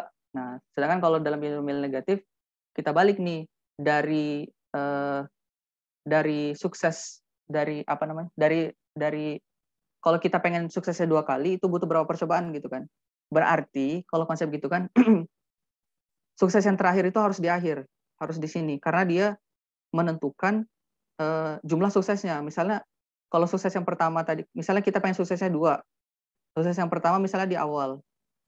Nah, berarti untuk bisa sampai ke ujung, sukses yang terakhir itu harus berada di akhir kan. Jadi karena tetap gitu jumlah X ini tetap. Jadi kalau misalnya di sini udah 1, berarti untuk yang terakhirnya, nilai sukses terakhir itu harus berada di akhirnya ini gitu kan. Kira-kira gitu. Nah, ini kan bisa juga di sini, yang pertamanya bisa di sini, dan seterusnya. Ini X-nya 2, misalnya X-nya 3. Kalau X-nya 3, berarti kan tadi logikanya bahwa untuk mencapai 3 kali sukses, itu kita butuh berapa percobaan gitu kan. Nah, misalnya sukses pertama kita berhasil, percobaan pertama berhasil, percobaan kedua berhasil. Nah, untuk sampai sukses ketiga, itu butuh berapa percobaan sih? Berarti kan dia harus berada di ujungnya kan, berada di bagian ujung, di sukses terakhirnya itu harus di ujung sininya. Nah, ini kalau teman-teman ingat dulu, apa ya namanya? Bukan permutasi. Jadi ada rumus yang dia menentukan untuk anggota terakhir gitu, di mana rumusnya itu adalah N-1, X-1. Nah, mungkin teman-teman ada yang ingat ini namanya apa. Jadi intinya rumus ini nih biasanya untuk menentukan nilai yang terakhir ini gitu. Aku lupa nih. Bukan, kan ada kombinasi, ada permutasi. Nah, ini ada konsep lain di mana dia menentukan ketika jumlah terakhirnya terdefinisi gitu. Nah, ini bedanya tinggal ininya aja, dengan ininya tetap sama, X-nya tetap sama, Q-nya pun tetap N-X. Ini tadi misalnya 0,8, 0,8, 0,8, ini 0,2, 0,2, misalnya ini tadi 3 ya. Nah, sebenarnya tinggal P dipangkatkan dengan X, Q pangkat N-X, X adalah suksesnya, sebanyak 3 tadi, Q-nya pangkat sisanya dari suksesnya, dan karena ini tadi kita mendefinisikan binomial negatif sebagai ini, maka yang awalnya tadi ini di binomial kombinasi, sekarang kita ubah jadi bentuk ini gitu. Nah, ini aku lupa namanya apa. Jadi ini adalah rumus untuk menentukan ketika ada suatu kondisi yang harus dipenuhi di bagian terakhir ini. Nah, mungkin lupa namanya. Nah, ini untuk binomial negatif. Sehingga binomial negatif PDF-nya terbentuklah seperti ini. Jadi simpelnya binomial negatif adalah untuk mencapai sukses tertentu butuh berapa percobaan. Lalu yang ketiga ada namanya geometrik. Nah, ini lebih mantap lagi, lebih mudah lagi. Dia sukses pertama pada percobaan keberapa? Nah, ini lebih easy lagi. Kenapa? Karena misalnya tadi ada 5 percobaan. Nah, untuk mencapai sukses pertama kan berarti suksesnya itu cuma 1 ya. Maka P-nya harusnya pangkatnya cuma 1. Dan sukses pertama itu pasti berada di ujung. Kenapa berada di ujung? Karena misalnya gini, ada 5 percobaan. Nah, berarti kan kalau sukses pertama, itu kan sukses ketika dia berhenti gitu. Jadi percobaan pertama nggak sukses, percobaan kedua nggak sukses, percobaan ketiga nggak sukses, percobaan keempat nggak sukses. Oh ternyata percobaan kelimanya sukses. Berarti kan sukses pertamanya ada pada percobaan kelima gitu kan. Nah, dalam kondisi seperti ini, maka peluang X-nya itu kan selalu satu kan. Karena nggak mungkin lebih dari satu, karena dia sukses pertama dan selalu berada di ujung. Nah, untuk konsep begini berarti P pangkat 1 Q pangkat dari keseluruhan percobaan N min 1. Atau X, apapun notasinya ya. Intinya, kalau dilogikain kan berarti ini nilainya tadi 0,2, ini 0,2, 0,2, 0,2, ini 0,8 kan. Berarti kan sederhananya karena dia saling independen, kita cuma ngaliin 0,2 kali 0,2 kali 0,2 kali 0,2 sebanyak 4 kali. 0,2 sebanyak 4 kali dikali dengan 0,8 sebanyak 1 kali gitu. Sehingga geometrik adalah sukses pertama pada percobaan yang keberapa. Nah, kenapa nggak pakai ini? Nah, ini konsep untuk dia yang kombinasi tapi kasusnya ujungnya harus terakhirnya ini. Aku lupa sih namanya. Nah, tapi untuk kasus geometrik kan simpelnya kita cuma butuh peluang sukses terakhirnya. Peluang sukses pertama ketika di percobaan terakhir. Jadi P-nya ini selalu pangkatnya 1 gitu. Sehingga terbentuklah rumus geometrik itu adalah seperti ini. Lalu yang keempat, nah ini mungkin aku yang ngapainnya yang umum-umum aja. Ya, yang maksudnya yang biasanya keluar gitu. Hipergeometrik adalah percobaan binomial dengan sampel yang kita ambil dengan WOR atau without replacement. Jadi pada kondisi binomial itu kan dia saling independen ya.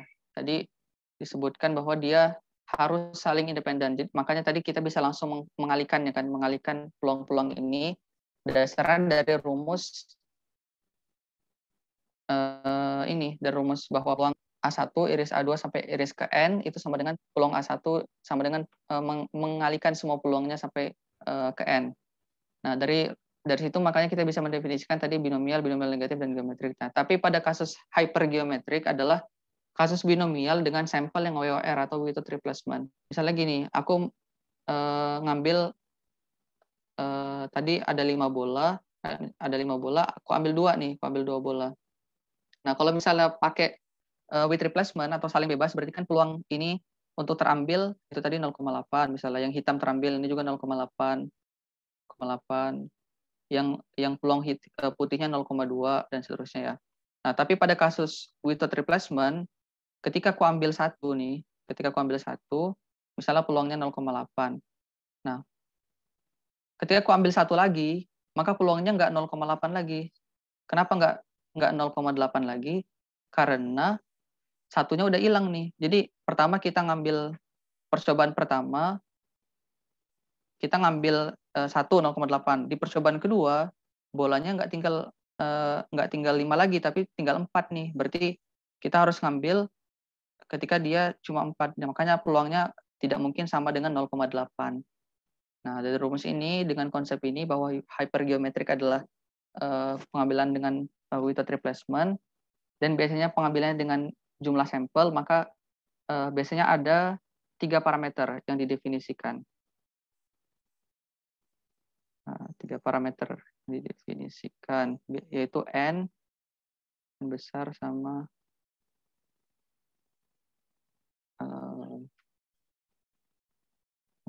bisa juga 4 parameter. Lebih ke 3, tapi ya, intinya ini ya. Jadi dari berapa percobaan. Nah, sebenarnya rumus dari hypergeometrik itu polanya gini, sukses dikali gagal dibagi dengan semua percobaan. Sukses dikali gagal dengan semua. Jadi hipergeometrik adalah dari n populasi, kita ambil n sampel, di mana n sampel ini peluang suksesnya sebanyak X, dan peluang gagalnya untuk populasi ini sebanyak K. Nah, biasanya K ini diketahui ya. Oh ya, K itu biasanya diketahui di. Nah, intinya di percobaan ini notasi yang digunakan biasanya Jadi dari N populasi tertentu, kita ambil sampel sebanyak N kecil, di mana N kecil ini punya peluang sukses sama gagal, di mana peluang suksesnya X, peluang gagalnya K. Nah, untuk mengingat rumusnya, ingat aja, sukses dikali gagal dibagi semua. Sukses, berarti kombinasi sukses adalah kombinasi dari populasinya. Dari populasinya sebanyak K, sukses, K pangkat S. Dikali gagal. Gagal adalah peluang kombinasi ketika dia gagal.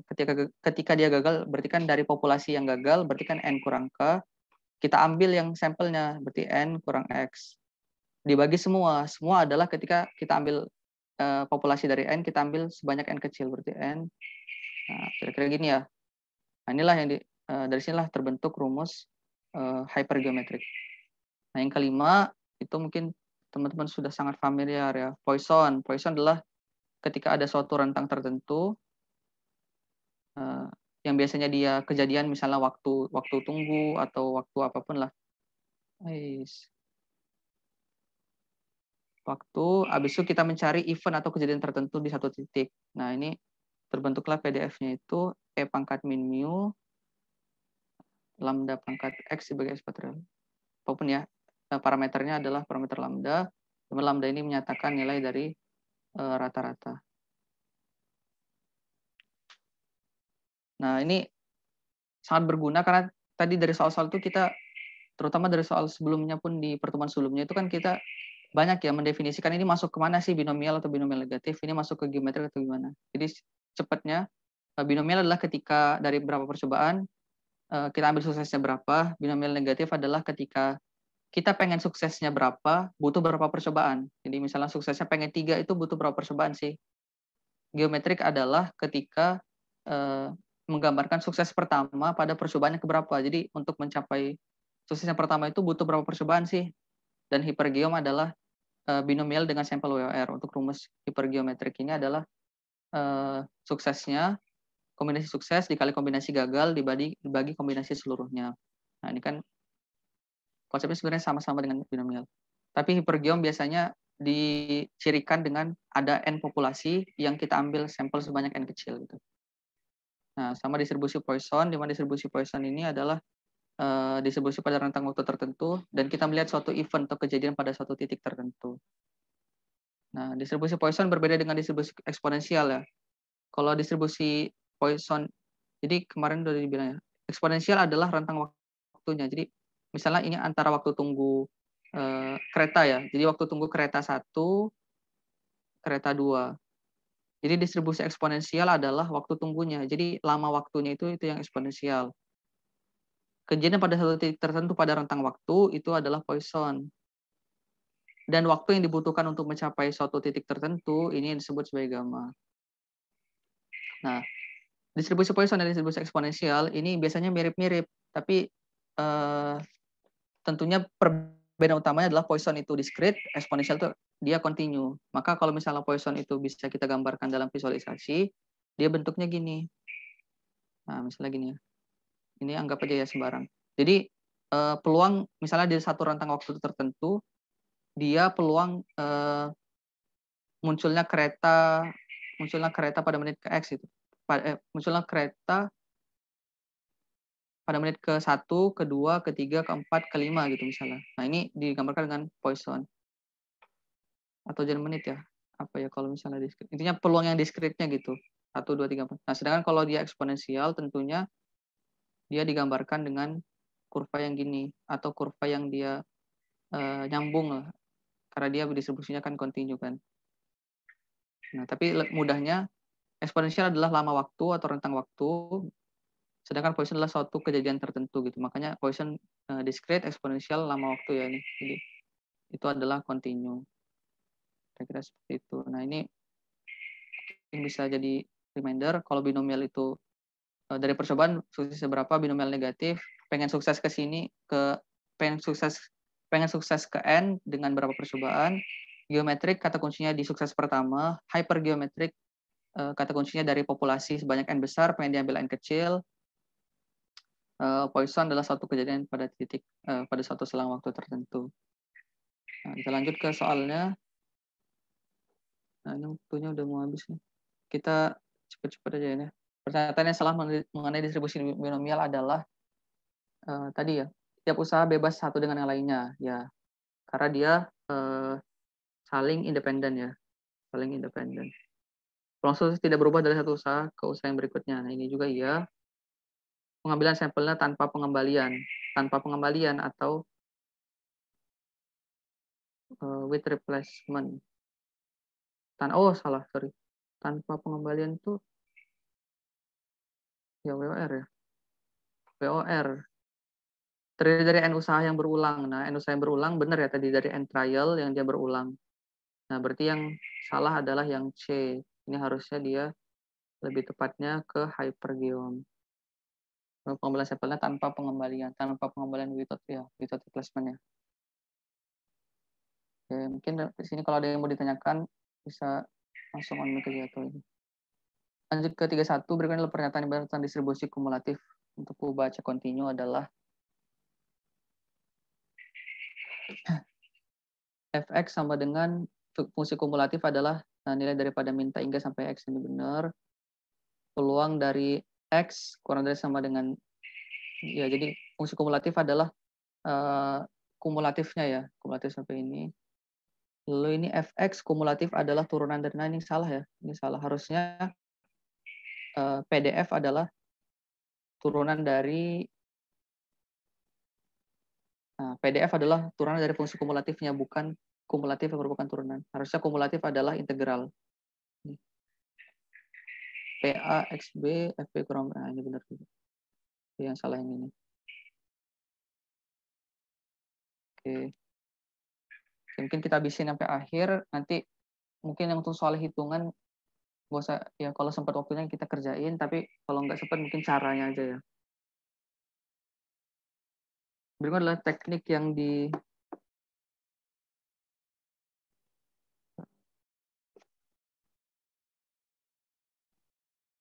bener kan C31.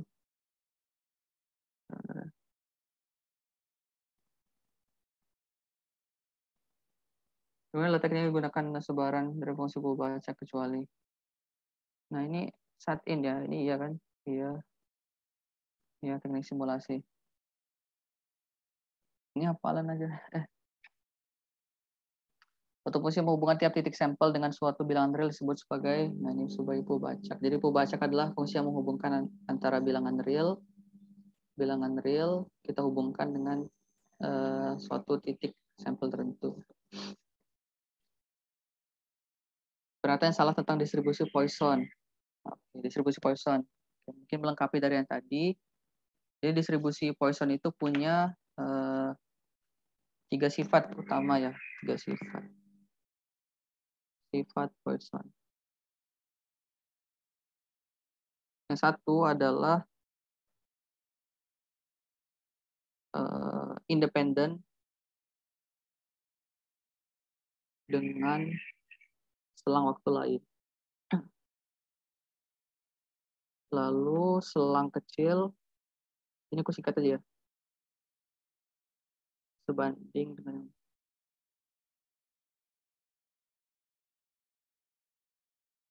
besar. Dan ketiga,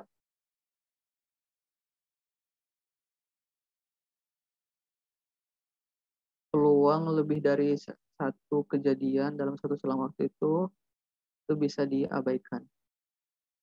Nah, jadi intinya di Poisson itu ada 3 sifat ini. Pertama, independen dengan satu selang waktu itu independen dengan selang waktu yang lain. Lalu selang yang kecil itu sebanding dengan selang yang besar, dan peluang kejadian yang lebih dari satu dalam satu selang waktu tertentu bisa diabaikan. Nah, misalnya ini pernyataan yang salah tentang distribusi Poisson adalah menyatakan banyaknya hasil terjadi dalam selang waktu tertentu atau daerah tertentu pada tertentu digunakan sebagai pendekatan kasus binomial. Peluang terjadi lebih dari satu hasil dalam waktu pendek dapat, nah ini benar, memiliki rata-rata dan varians yang berbeda. Menyatakan banyaknya hasil yang terjadi dalam selang waktu tertentu, ini benar. Pada kondisi tertentu dapat digunakan sebagai pendekatan kasus binomial. Ya. Harusnya kan binomial ke Poisson ya, binomial ke Poisson. Bukan Poisson ke binomial.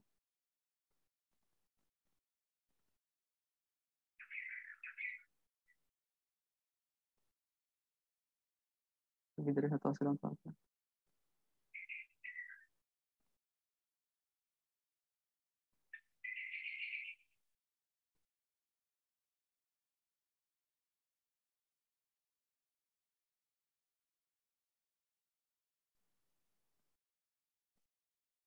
Ini nggak tahu nih. Ini pada kondisi tertentu dapat masuk soalnya apa nih? Jadi antara ini dan ini ya.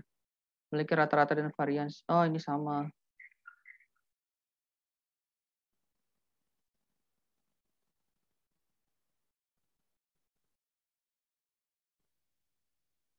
Mungkin aku lebih ke D. Di rumah apa, Gung? D ya. Gimana, guys?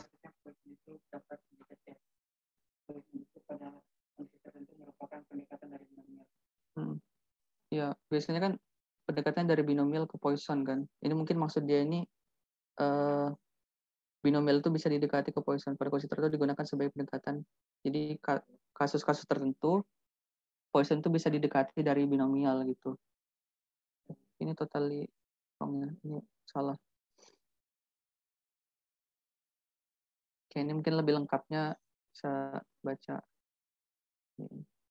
Tapi yang pasti rata-rata dan ininya sama. Karena tadi saling independen, berarti kan dia tidak mempengaruhi satu sama lain. Kalau yang benar tentang distribusi binomial, peluang sukses setiap percobaan berbeda-beda, salah. Hasil percobaan sukses dan gagal, benar. Hasil terdapat nih. Nah, kalau dia binomial, oh iya tadi. Binomial yang cuma satu percobaan tuh disebut Bernoulli ya.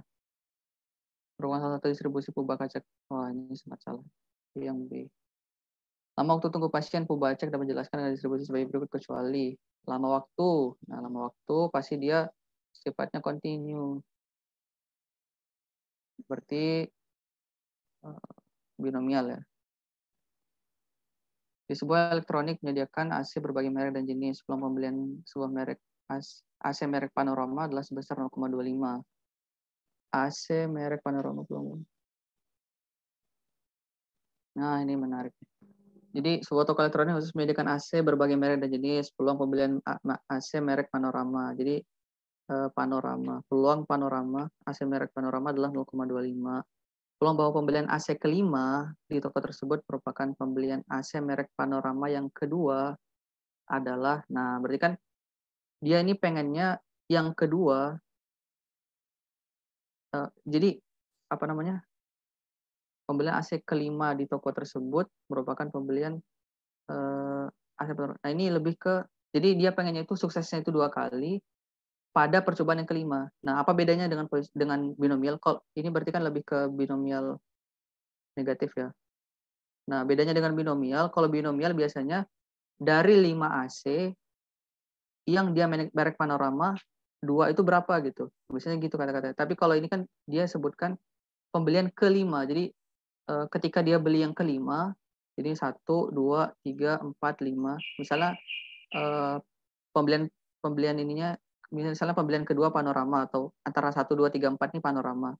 Dia pengennya ketika beli yang kelima, itu adalah Panorama yang kedua. Berarti kan ini ya, jadi dia pengen suksesnya itu 2 kali ketika pembeliannya kelima gitu. Nah berarti ini lebih dekat ke binomial negatif. Kalau misalnya ke binomial berarti kata-katanya harusnya dari 5 AC berapa sih yang panoramanya 2 gitu. Nah, berarti kan kalau dari 5 AC panorama yang kedua bisa jadi di sini sama di sini, ataupun di sini sama di sini gitu kan. Ya, tadi konsep kombinasi kita, tapi ini dia pengennya ketika yang kelima itu adalah panorama yang kedua. Nah, ini tinggal kita iniin aja. Berarti N-nya ada 5 ya, ada 5, X-nya 2, P-nya 0,25, Q-nya 0,75. Maka ini 5 kurang 1, 2 kurang 1,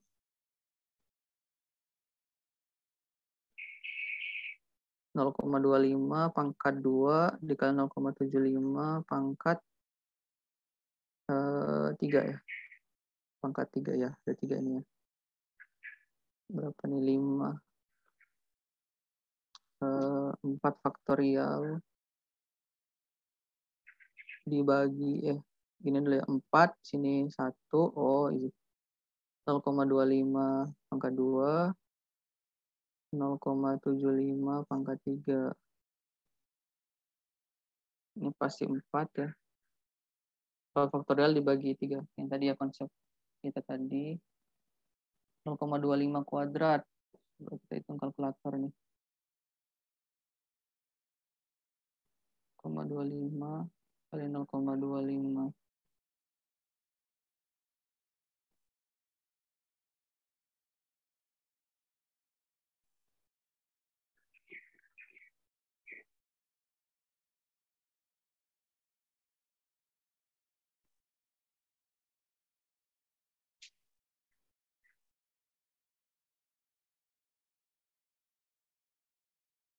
Bentar guys, hitung nih. 0,25 kuadrat. Itu 0,25 dikuadratkan. 0,25 kuadrat dikali 0,75 pangkat 3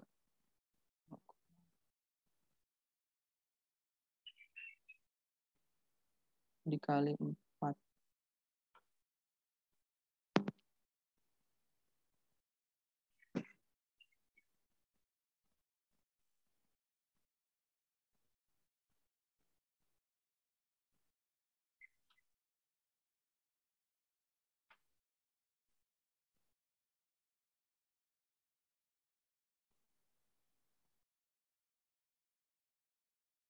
Yang B ya, 27 per.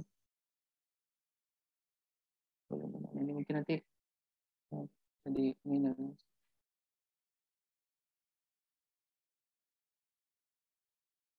Lanjut 38, suatu mall peluang pengunjung membeli barang berwarna merah di lantai 2 adalah 0,12 dan peluang pengunjung membeli gelas di lantai yang sama adalah 0,28. Sedangkan peluang pengunjung membeli gelas berwarna merah di lantai yang sama adalah 0,08.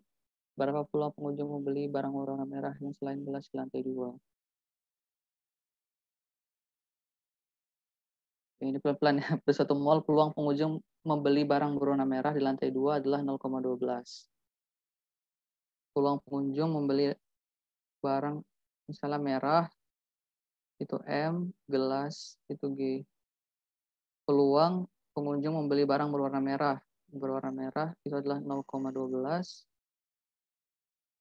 Peluang membeli gelas adalah 0,28.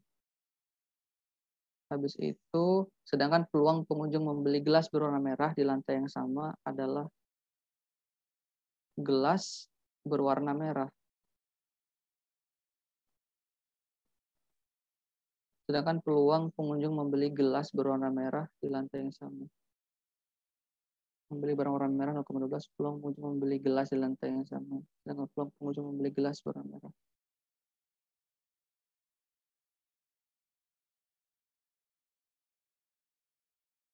Ini bersyarat ya. Peluang pengunjung membeli gelas berwarna merah di lantai yang sama. Oh, gelas berwarna merahnya digabung nih, berarti dia irisan. Berapa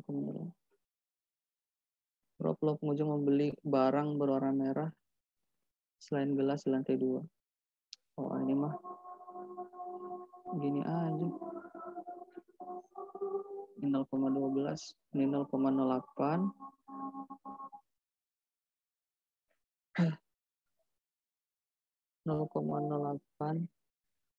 Ya, tadi irisan 0,08 berarti yang di sini kalau ini M, ini merah, ini gelas, berarti merahnya 0,04, yang di sini 0,2 ya, 0,20. Peluang pengunjung membeli barang berwarna merah selain gelas di lantai 2. Membeli barang berwarna merah selain gelas. Ya, ini berarti ya peluang ini. Jadi merah selain gelas, G komplement. Berarti daerah merah yang dia nggak kena daerahnya gelas. Berarti yang ini 0,04. Nomor terakhir, tanggamu mempunyai 2 orang anak. Kamu mengetahui sebuah fakta bahwa dia punya anak laki-laki bernama Asmek. Berapa si Asmek memiliki saudara laki-laki? Berapa peluang si Asmek memiliki saudara laki-laki?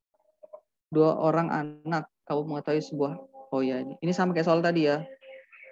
Konteksnya jadi ini, tadi dua anak mengetahui sebuah fakta bahwa dia mempunyai anak laki-laki bernama Asmek. Berapa peluang si Asmek memiliki saudara laki-laki?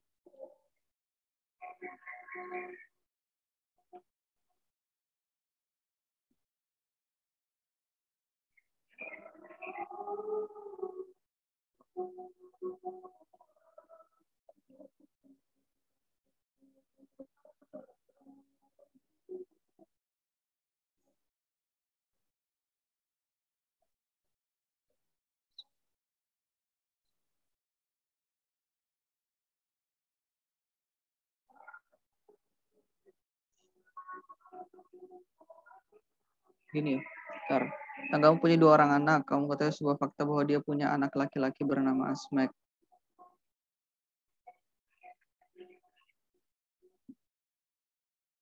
Dia punya anak laki-laki bernama Asmek. Oke, conditional probability.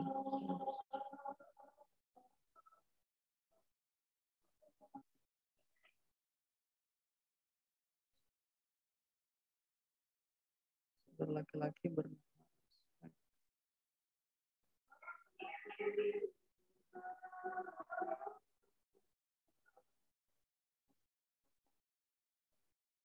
Oh, yeah. Berarti ini, oh ini mirip sama kayak tadi.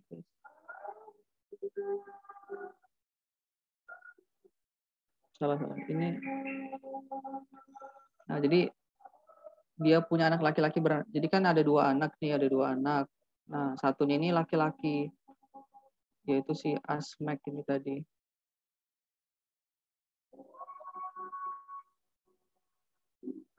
Si Asmek laki-laki. Nah, kita pengen nyari peluang dua ini laki-laki gitu, dua ini laki-laki dengan syarat minimal satunya udah jadi laki-laki kan. Minimal satunya si Asmek ini udah laki-laki. Jadi sama kayak tadi. Kalau tadi kan langsung aja ya.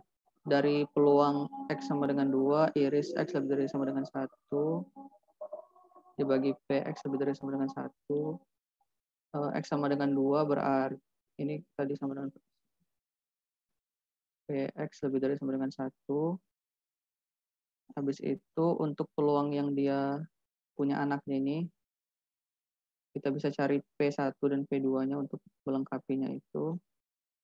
P1 adalah ketika dari dua anak itu dia laki-laki, peluang laki-laki kan berarti di sini diambil yang common ya, yang umum. Kalau misalnya anak itu laki-laki dan perempuan, tadi kan dia peluangnya 0, lebih dari pokoknya bukan 0,5 gitu. Karena kan di sini di soal tadi, tapi di soal ini dia kayaknya peluang laki-laki apa sih 0,5, perempuannya 0,5 kan. Karena cuma punya dua kemungkinan punya anak, atau kalau kemungkinan jenis gender yang lain kan. Gender laki-laki pasti 0,5, yang perempuan sisanya. Jadi ketika dia pengen punya anak itu kemungkinannya cuma dua gitu, laki-laki atau perempuan. Ini pangkat 1, ini juga 0,5 pangkat 1, ini 2 kombinasi 2, 0,5 pangkat 2, 0,5 pangkat 2. Nah, ini berapa nih? 2, 0,5 kali 0,5 berapa? 0,5,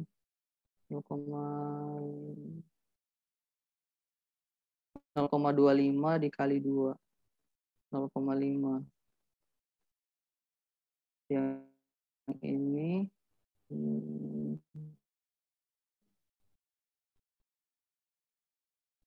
sorry ya, ini 0 ya. 2 kurang 2, 0. 0,5, 0,25. Berarti P sama dengan 2 adalah 0,25. Dari itu ya. Melanjutkan dari PX sama dengan 2 dibagi PX lebih dari sama dengan 1. X sama dengan 2 adalah 0,25. Sama dengan 1 ditambahin aja 0,75. Di 3 per 4. 25 per 75 ya. Benar nggak? 1 per 3. Ya, 1 per 3 ya.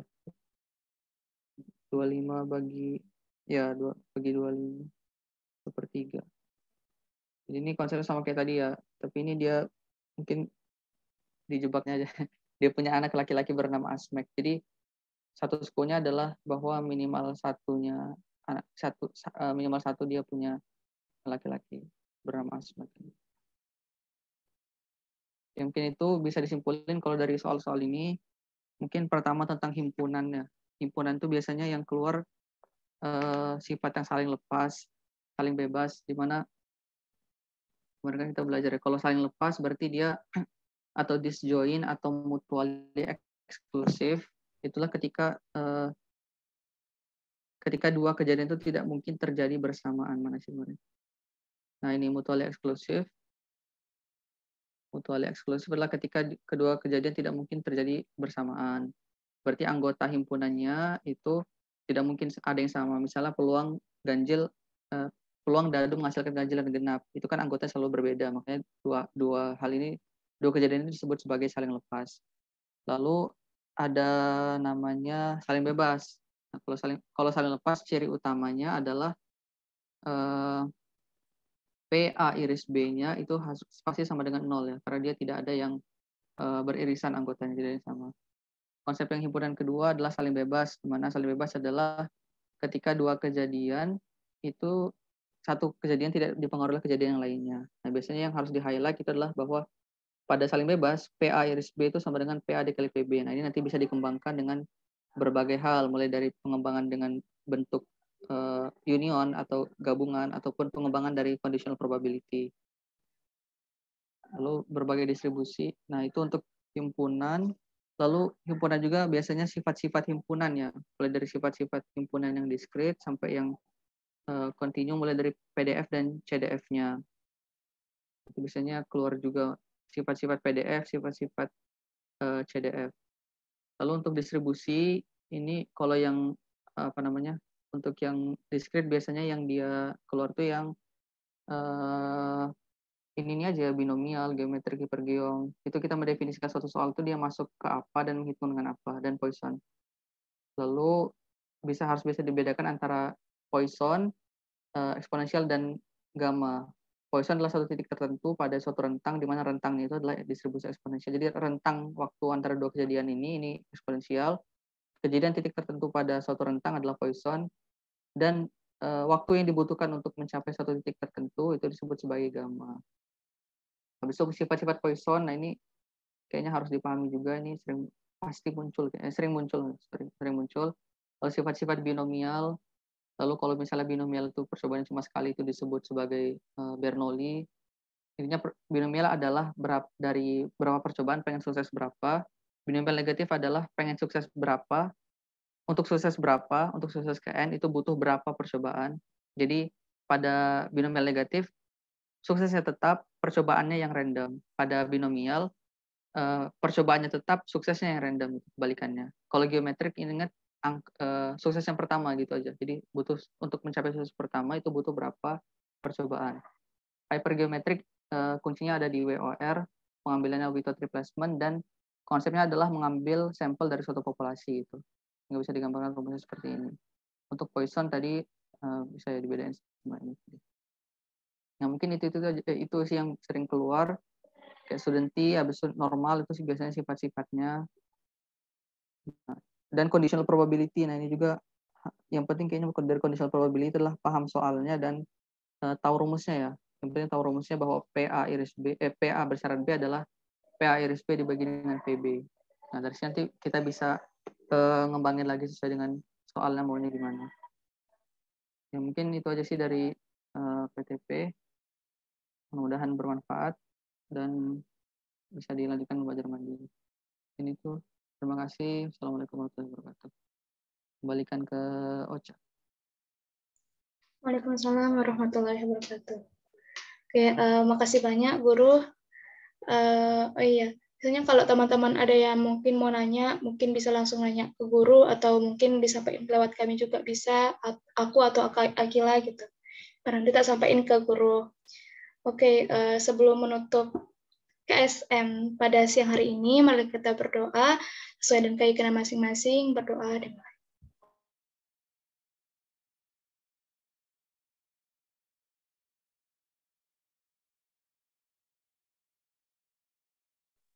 Baik, berdoa tidak pernah selesai. Terima kasih guru dan teman-teman semua.